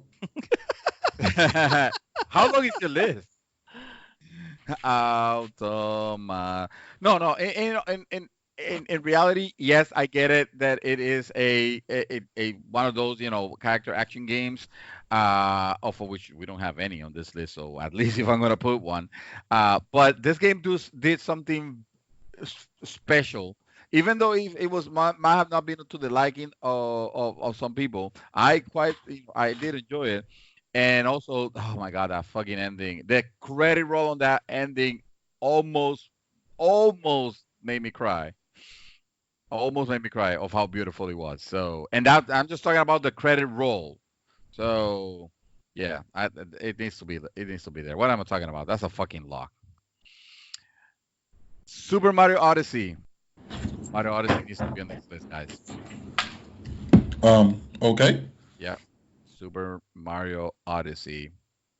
I agree. Needs to be on this list. Legend of Zelda: Breath of the Wild. What do you guys think? I mean, it has to be on the list, but and it has to be on this list also. Legend of I don't know why I just don't write just Zelda. All right, Breath of the Wild. All right, on what? Uncharted Uncharted: The Lost Legacy. Now, see, this is a game that I would have put on, over Uncharted 4. No. Yeah, absolutely, it's true. Absolutely. Hell no. No, you are tripping. Don't get me wrong. I'm not saying it's not a game. It's a really good game. Gamer game. It is a really good game, but no. Dude, it is. I mean, don't get me wrong. Uncharted 4 was great. This game is exactly better because he knows when to fucking end. Uncharted 4 was almost, it just kept going and going and going to the point where I was already ready for it to end. This game knew exactly it was the right size. You can put this. You can put Odyssey on the list. I won't. Or was it Odyssey or Lost Odyssey or The Legacy? Lost Legacy. No, Yeah. because I mean Yeah, it's feel free. But it'll be we can argue later about it. I don't want to argue. I don't have it. I don't have it in me. At the end of the day, it's just another Uncharted game. So who gives a shit? What remains of Edith Finch? Oh, that's a great game, but it's Never played it. that is a great game, but no. That's a great game, but no. Yeah, that's how I feel about it also. Wolfenstein: The New Colossus. Another great game, but I mean, Doom by itself will take it up. Yeah, I have to agree with you on that one. Doom would definitely like rip him open and rip and tear until it's done. Yeah, and just carry on like nothing. Yeah. 28. Oh, any honorable mentions here? I mean, it was a fantastic year. I did want to mention PUBG. I'm not sure if it's. I mean, I don't know. But I think I always liked PUBG more than Fortnite actually. And I get obviously the popularity of Fortnite, but I got to give it to PUBG. And we don't have to add it to the list, but definitely. I mean, just because it started. Well, I won't say that it started the movement, but it definitely made it popular. I agree. Yeah. But nothing popularized it like freaking Fortnite. Right. Yeah, but will there be a Fortnite without PUBG? No, there wouldn't. All right. Then, without further ado, we jump into 2018. Okay. With Assassin's Creed Odyssey. Oh, Odyssey's 2018. Damn, was yeah. Okay. We're already in the 2018s. Okay. So. As Creed. Here we go. I'm not sure I need to put that because we have Witcher 3 on it already. I don't know how you feel. Assassin's Creed? Assassin's Creed Odyssey. You know Odyssey, right? The one. Yeah. The one with we're not putting the good one. No, I don't. No. I mean, I don't think if you guys want to make the argument. Listen, you're the one that played it, yo. Yeah, I played it. It's fantastic. I mean, it's all right. So I'm gonna qualify with it is really good. And it has ship battles and all that, and it has a lot of, but it is also bloated for bloatedness sake. That world is ridiculously humongous. I can't imagine anybody 100%ing it. And by that nature, I never finished it. And I'm not gonna buy the fucking XP normalizer. Thank you very much. I'm not gonna do that. So. Next game on the list is Celeste. Oh, that is going on, guys. I'm sorry. Don't worry. It won't last long. Actually, it may last longer than you guys may expect because I may have to fight for it. But Celeste is an amazing game. And when I was looking, I was like, I need to put a difficult platformer onto this, and we passed so many along the way. And I was like, why? Because I've been waiting to get to Celeste to say, here it is, guys. Celeste is going on there. All right. Celeste. All right. I'm gonna go ahead and I'm gonna back you up on it. Celeste. For now, right? For now. Yeah, for now. Forza Horizon 4 also came out. I don't think it's the strongest Forza Horizon, even though it's really good. But we already have the first one on the list. Yeah, which you say is the best. Yeah, exactly. To me, the first one trumps this series. I mean this entry. However, this one is going definitely on this list, and that game, my friend, ladies and gentlemen, you've been waiting for it. It is God of War. Oh, hell yeah. Oh, yes. God of War. A game that's on my goddamn list one of these days. I thought that I did not like the idea of another God of War, and man, did they turn this around. Yeah, holy shit. Yeah, dude. Yeah, God of War. Guys, tell me about Monster Hunter World. What is that about? Oh my God! It's definitely one of the best games ever. Just the multiplayer was a little bit easier. Correct, and that's probably the only real blemish on it. Mm-hmm. But I don't know about you guys, but I'm like writing it right now. It's already done. It's already done. It's already it definitely goes there. All right, Monster number 45. Jesus Christ. Monster Hunter World. There you go. All right. All right. Wow. Holy shit. This next one. Hey guys, do you guys know anything about Red Dead Redemption 2? So here's the issue. Here we go. Yeah, here's the issue. I knew this was gonna happen. We got Red Dead Redemption, and if we put Red Dead Redemption 2, we got both Red Redemption. So the question comes, which one is better? You know what I mean? Because that's the one that's got to stay on the list. You can't have both, decade.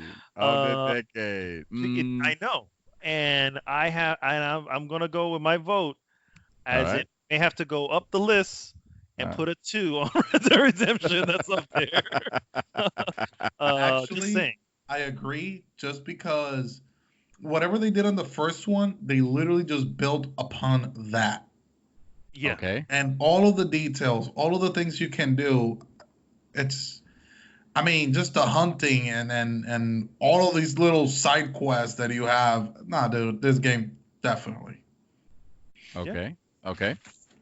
All right, then. All right. Up the list, putting a 2 up the list. Put it to an R in Red Dead Redemption 2, which was our number 6 of our so far 45 list. And the first, what is it? Oh my God, the first casualty. Yeah, the first casualty. The first casualty. That's true. That's true. Red Dead Redemption 1. Bumped out by its own sequel. It's like the son beating the father, or Exactly. All right. Very good for Red Dead Redemption 2. The Return of the Obra Dinn.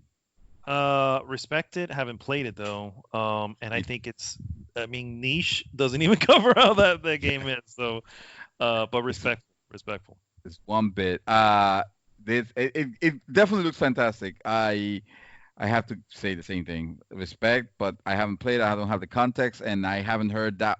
I mean, I heard good hoopla of it, but as of the decade, maybe not. So I only know the name.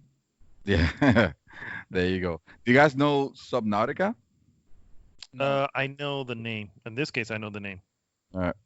I own this game. Someday I will play it, but right now I'm just gonna pass on it.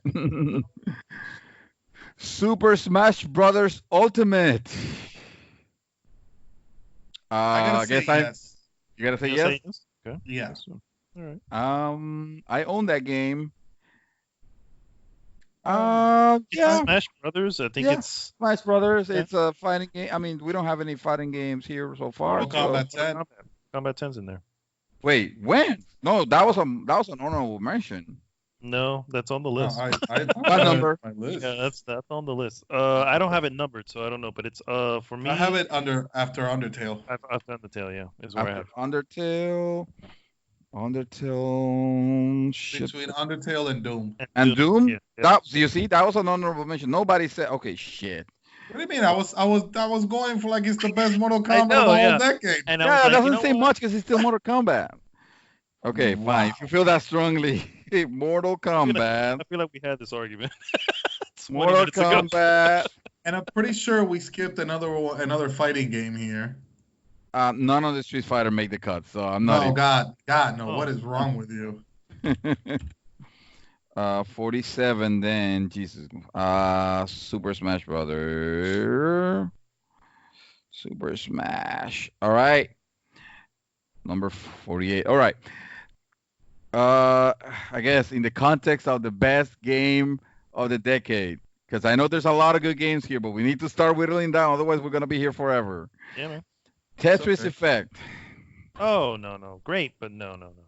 Yeah, that's me. But what year are we on? 2018. 2018. Yeah, we got 1 year left. Yeah. There was a fighting game in 2017 that we didn't cover. We didn't mention. It's Dragon Ball FighterZ.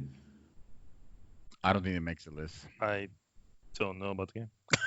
Oh, I guess I know about the game. It's a great game, but so the deck, is it better than Mortal Kombat? It's a different style of fighting. Is it better than Mortal Kombat? But it's better than Mortal Kombat. But is it better than Smash Brothers? Yes. Oh. And I say we take Smash Brothers off. And put For me, those two are interchangeable because I don't think any of them are gonna make it anyway. You know what? If you use it well, if you feel strongly, I'm gonna trust you on this, my young Padawan. If you feel strongly that this game needs to replace Super Smash Brothers, or even be in tandem with Super Smash Brothers, I will hear you out. Okay, you gotta understand that these are vastly different types of fighting games. True. We don't have to have one of each. Yeah, we don't. Yeah. Right. To replace Smash Brothers, honestly, fuck, man. I think I'd rather replace Mortal Kombat X with Dragon Ball FighterZ, because I feel like those two are more closer. Those are more close to in style, I guess, than the other one. Considering that Mortal Kombat X and Dragon Ball FighterZ are basically just two 2D fighting games, even though one is in 3D and the other one's strictly 2D. Yeah. I mean, I would give it, because honestly, I give it to Dragon Ball FighterZ over Mortal Kombat X. All right, so Dragon Ball Fighters. Oh, I hope Dark doesn't kill me for this. Dragon Ball Fighters. All right. It took on Mortal Kombat. Okay. Yeah. I think more. I mean, because at the end of the day, I think I personally like Mortal Kombat 9. I own Mortal Kombat 10, and like it never had I never got the impulse to play it or even do the story for some reason. I don't know what it was, but I don't know. But yeah, I mean, obviously different taste. So. Anything else for 2018? Nope. All right. Well, let's jump to the last year of this decade. The year of 2019, where there was a VR game that came out called Beat Sabers, but none of us own VR headsets, and even if we did, I still feels like it is a really cool demo.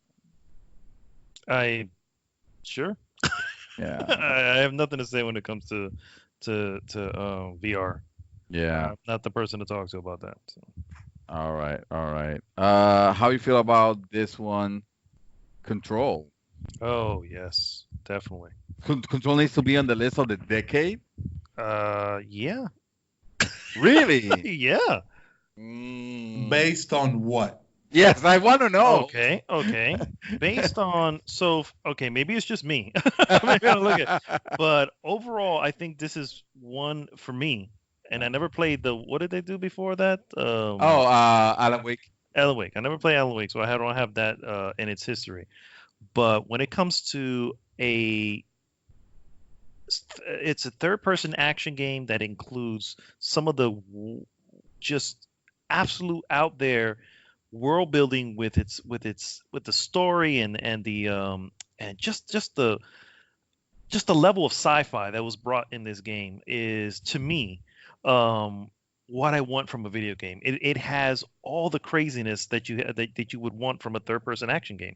That's when I look at it this way, and I'm trying to compare it to your third-person action game, Nier Automata, for instance. But when I look at stuff that Nier Automata did, that kind of separates it from the pack of third-person action games, Control sits in that same column because it's doing something very different. It's the story, the way it's being told, and the level design. Yeah, man, I think it's doing something great. Is it going to be of the decade? No, but it should sure hell be in the list. Damn, he should be a fucking lawyer. I mean, he didn't even finish saying all of that, and like, all right, fuck it, I'm just gonna write it. Yeah, that's how you know a good lawyer. Control, just like Magda was under control on his argument here, and won our hearts. A game that is not gonna be on my list is Fire Emblem Three Houses. Oh no. Moving on. Another one, and I recognize this game is great, but I wouldn't necessarily put it in my list. I'm very sorry, Super Mario Maker 2. Me either. No, Yeah. We didn't put the first one, so. Oh, because I think people argue that the second one was better. Oh. Okay. So let's call those the crazy people. No, I'm kidding. I mean, I like to vouch for the game, but I didn't play it, and honestly, I don't care for it either. So there you go. It's hard to vouch for it. The Outer Wilds, a game that I regret not paying more attention to because apparently it's something, but I haven't. I don't know what that is. So I don't even know the art style, so I can't speak to it. All I know is that it got an 8.4 from IGN, so there you go. I've seen it on a lot of lists. I've seen it too. Yeah, I don't know if that would be enough for me to feel comfortable, defending it when it comes to the other games here. I think we just set it up to fail, honestly. Yeah. Just like I'm not gonna bother with Pokemon Sword and Shield because I don't understand Pokemon. Oh shit! When did Pokemon Go? Pokemon Go, man. I was gonna mention that earlier and I forgot because I got involved with Warframe. Yeah. Just put it a bit on control. Doesn't matter. Pokemon Go needs to be there. Absolutely. Friggin' crazy people from IGN. I love to add Sword and Shield, but I haven't played them yet. So yeah.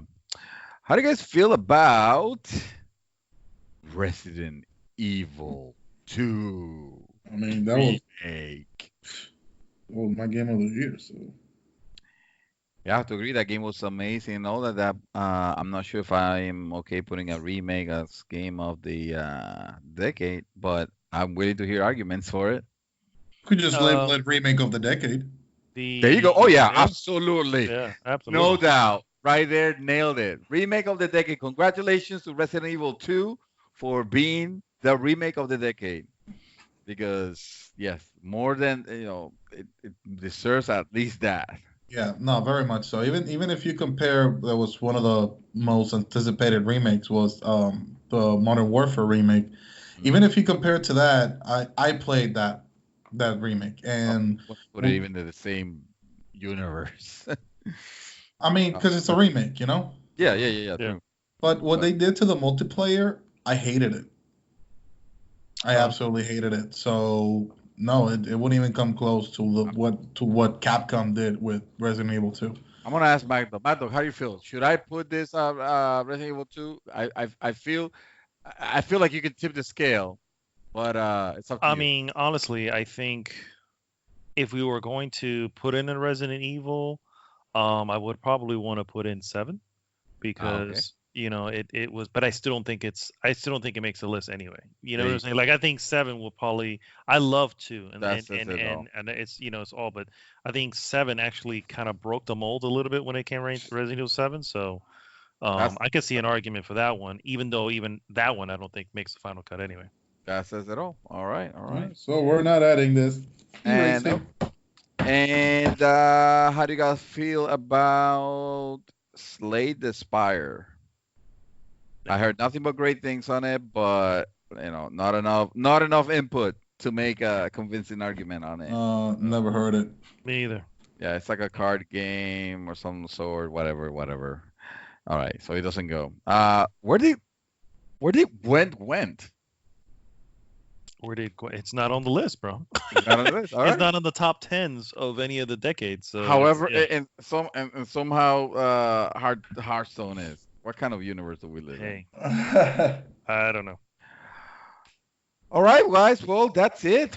We have our list. Hello, Sekiro. Hello. Of the decade, son. Sir. Oh my God, decade, son. Sir, I'm not even arguing. It's of the decade. I mean, we have the original Dark Souls. When you think what that game did for the genre, and you somehow want to put Sekiro on. Yes. Well, yeah, you have samurais and pull down this list and see a whole bunch of other games that I will remove from the list before I remove Sekiro. Of the decade. Yeah, sir. And I agree with all right, man. You know what? That's a strong sentiment. I have to recognize that, even though I think you guys are crazy. Not because that game was bad in any way whatsoever, quite the opposite. But comparing it to this list, I don't think it's gonna hold. Sekiro and Dark Souls is gonna be right there next to it. All right, so in that case, let's put Sekiro there, which actually completes very nicely, unless one of you wants to make an argument for another game that we haven't mentioned. No, for 2019, no. 2019 to me wasn't as strong a year as the other years, so it doesn't. When I think of game of the decades, there wasn't slim pickings. Yeah. All right, so that brings us to a nice and even 50 games. Ooh, that we have say it was on purpose. that we have to go over. Okay, so real quick before we start this, should we take a break? Should we take a quick break and be right back and do refills and all that, or you guys want to continue on it? I would like to continue. Unfortunately, I do have an early day tomorrow. Yes. Or should we continue this on a part 2 then, so that we can actually go through it? I feel like we have actually more. I do have. Yeah, because I don't want to. You don't want to rush. I don't want it to be super late. Anything like that. I feel like we have enough material here for another topic. We do have. If you're willing to stay here until like 1 a.m, I don't think you do. Although you can rest like that, you'll be closer to work. I'll tell you that. Go to work in my old clothes. Okay. Yeah. Listen. Nobody will notice it's Saturday. Who cares? Listen. So is this our first part 2? Two-parter? Two-parter? I think we have had two-parters before. A long time ago. Pretty early on, we had a Wow, I don't even remember it. Okay, before we close this out, I want to make this list a little uneven. Oh. Okay, all right. 51. Because I can't believe. It's like when you're trying to put $20 and you get that 20 even, but just to fuck with the universe, you just press it again. So on the gas thing. Listen, because I have to mention this first off because this game got to me emotionally, and this is the only platinum trophy I have actually gotten in any video. I know what it's doing. Oh shit, that's right. That's right. Marvel. Spider-Man. Absolutely. The 51st state goes to Marvel Spider-Man. Spider-Man. Oh man, yeah. I can't believe we skipped that one. I'm sorry. I think honestly, I think it might have been because at the end of the day, comparing it to, and I know don't give me that look, I know you're gonna compare it to like GTA and Red Dead Redemption and those type of very strong open end worlds. Granted, it's still great, and it's a great story. But we also had a great open world with a great story in Red Dead Redemption and GTA 5, and that's probably the reason why it wasn't mentioned on the list. But that said, I'm not gonna make an argument to taking it out. I will happily put it as 51st. No. Okay. How about I help you out? And make it an even 50. All right. I'm about to nail down the next casualty. Okay. We haven't even started. No, you know what? Let's not take him out because I feel like if we start taking them out right now, we have to finish. I don't think you're gonna have a problem with this. Okay. What if we take out Batman Arkham City for Marvel Spider-Man? No, I can't meet you there, son. No? Oh, okay. All right, then 51 it is. Tune in. Tune in next week as we see a grudge match between We're definitely going to have to fight that out. Dream Twister and Mr. Chaos Reaper. That is... Ooh, I'm kind of looking forward to it. I'm not gonna lie. I tell you, it's a great list that we have over here. This is a very solid. Do you want to quickly run through them real quick to make sure we all have the same? Sure. Right, so I was writing as I was going here, so I'm gonna say what I got. I've got Civilization 5, Call of Duty Black Ops, Fallout New Vegas, Mass Effect 2, Minecraft, Red Dead Redemption 2. StarCraft 2, Super Mario Galaxy 2, Super Meat Boy, Batman Arkham City, Dark Souls, Portal 2, Saints Row the Third. No. That was I didn't add that to my list. Really? I thought you guys. For the record, I don't even like the game. Neither did I. Nobody even said anything for it. I don't. Whatever. guess it's a good thing we went through the I list. think you blinked out of existence and came back. So I'm sorry. Portal 2, Skyrim, Borderlands 2, Fez, Hotline Miami, Spec Ops: The Line, The Walking Dead Season 1, Journey, Forza Horizon, Dota 2, Final Fantasy 14, GTA 5, The Last of Us, Hearthstone, PT, Destiny, Bloodborne, Rocket League, The Witcher 3, Undertale, Dragon Ball Z Fighters, or Dragon Ball Fighter Z? I don't know. Doom. I believe it's Fighters. Doom 2016, Inside, Overwatch, Titanfall 2, Uncharted 4, Warframe, Fortnite Battle Royale, Horizon Zero Dawn, Nier Automata, Super Mario Odyssey, Breath of the Wild, Celeste, God of War, Monster Hunter World, Super Smash Bros. Ultimate, Control, Pokemon Go, Sekiro, and Marvel Spider-Man. I feel good. Okay. I feel really good about this list. Okay, I do too. This is exciting. This is exciting. So this week, Game of the Decade. Part 2. Part 2 coming next week. But these are the can we call them finalists? We'll call them finalists. Yeah, this is the list. The finalists of the decade. Yes. Of the We'll call it the list. Well said, sir. And then we're gonna break down. We have 51 titles. We have 20 spots. 20 spots or 10? 20 spots. Let's do 20. Well, we'll do 20 spots. Because I feel like there's gonna be some games that we're just gonna feel bad about not having on a top 10 list, but they deserve to be in the top 20. But in reality, the top 10 is the one. Okay. That's the one that that might end up going to part 3. I don't know. Shit. Okay. We're gonna milk this topic for what it's worth because it's awesome. I agree. I'm very much enjoying this though. Oh man, I'm loving it. All right, guys. Well, that brings us to the end of part 1, also known as the real episode 193. I feel like we just hit the audience with a to be continued. Everybody's like, no. It's like this is actually pretty good because no one knew this was going to be a sequel. Even us. A cliffhanger. Yes, a cliffhanger. I love it. We're all George Lucas here. I love it. All right, guys. Thank you so much for tuning in. This is Mad Dog signing off for this week. Mr. Chaos Reaper, what you got? Son, Spider-Man over Batman when it comes to games. I will fight you. Listen, I like that is my second favorite superhero is Batman. Like Spider-Man is not even in the top 3, and I will fight you over this. Wow. Okay. I might actually join you there because Spider-Man is actually one of my tops. So yeah. Mr. David Santos, take us home. I know, Chaos, you are a big burly motherfucker. I probably don't want to fight you, so I might end up relenting on this one, but that's okay. I'm still happy. I got Nier Automata somewhere there on that fucking list.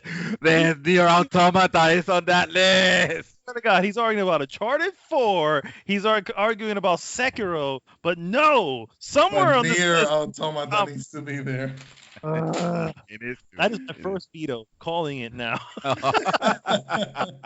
Tune in for part 2 to find out if it will survive. All right, guys. We'll see you next week. GG!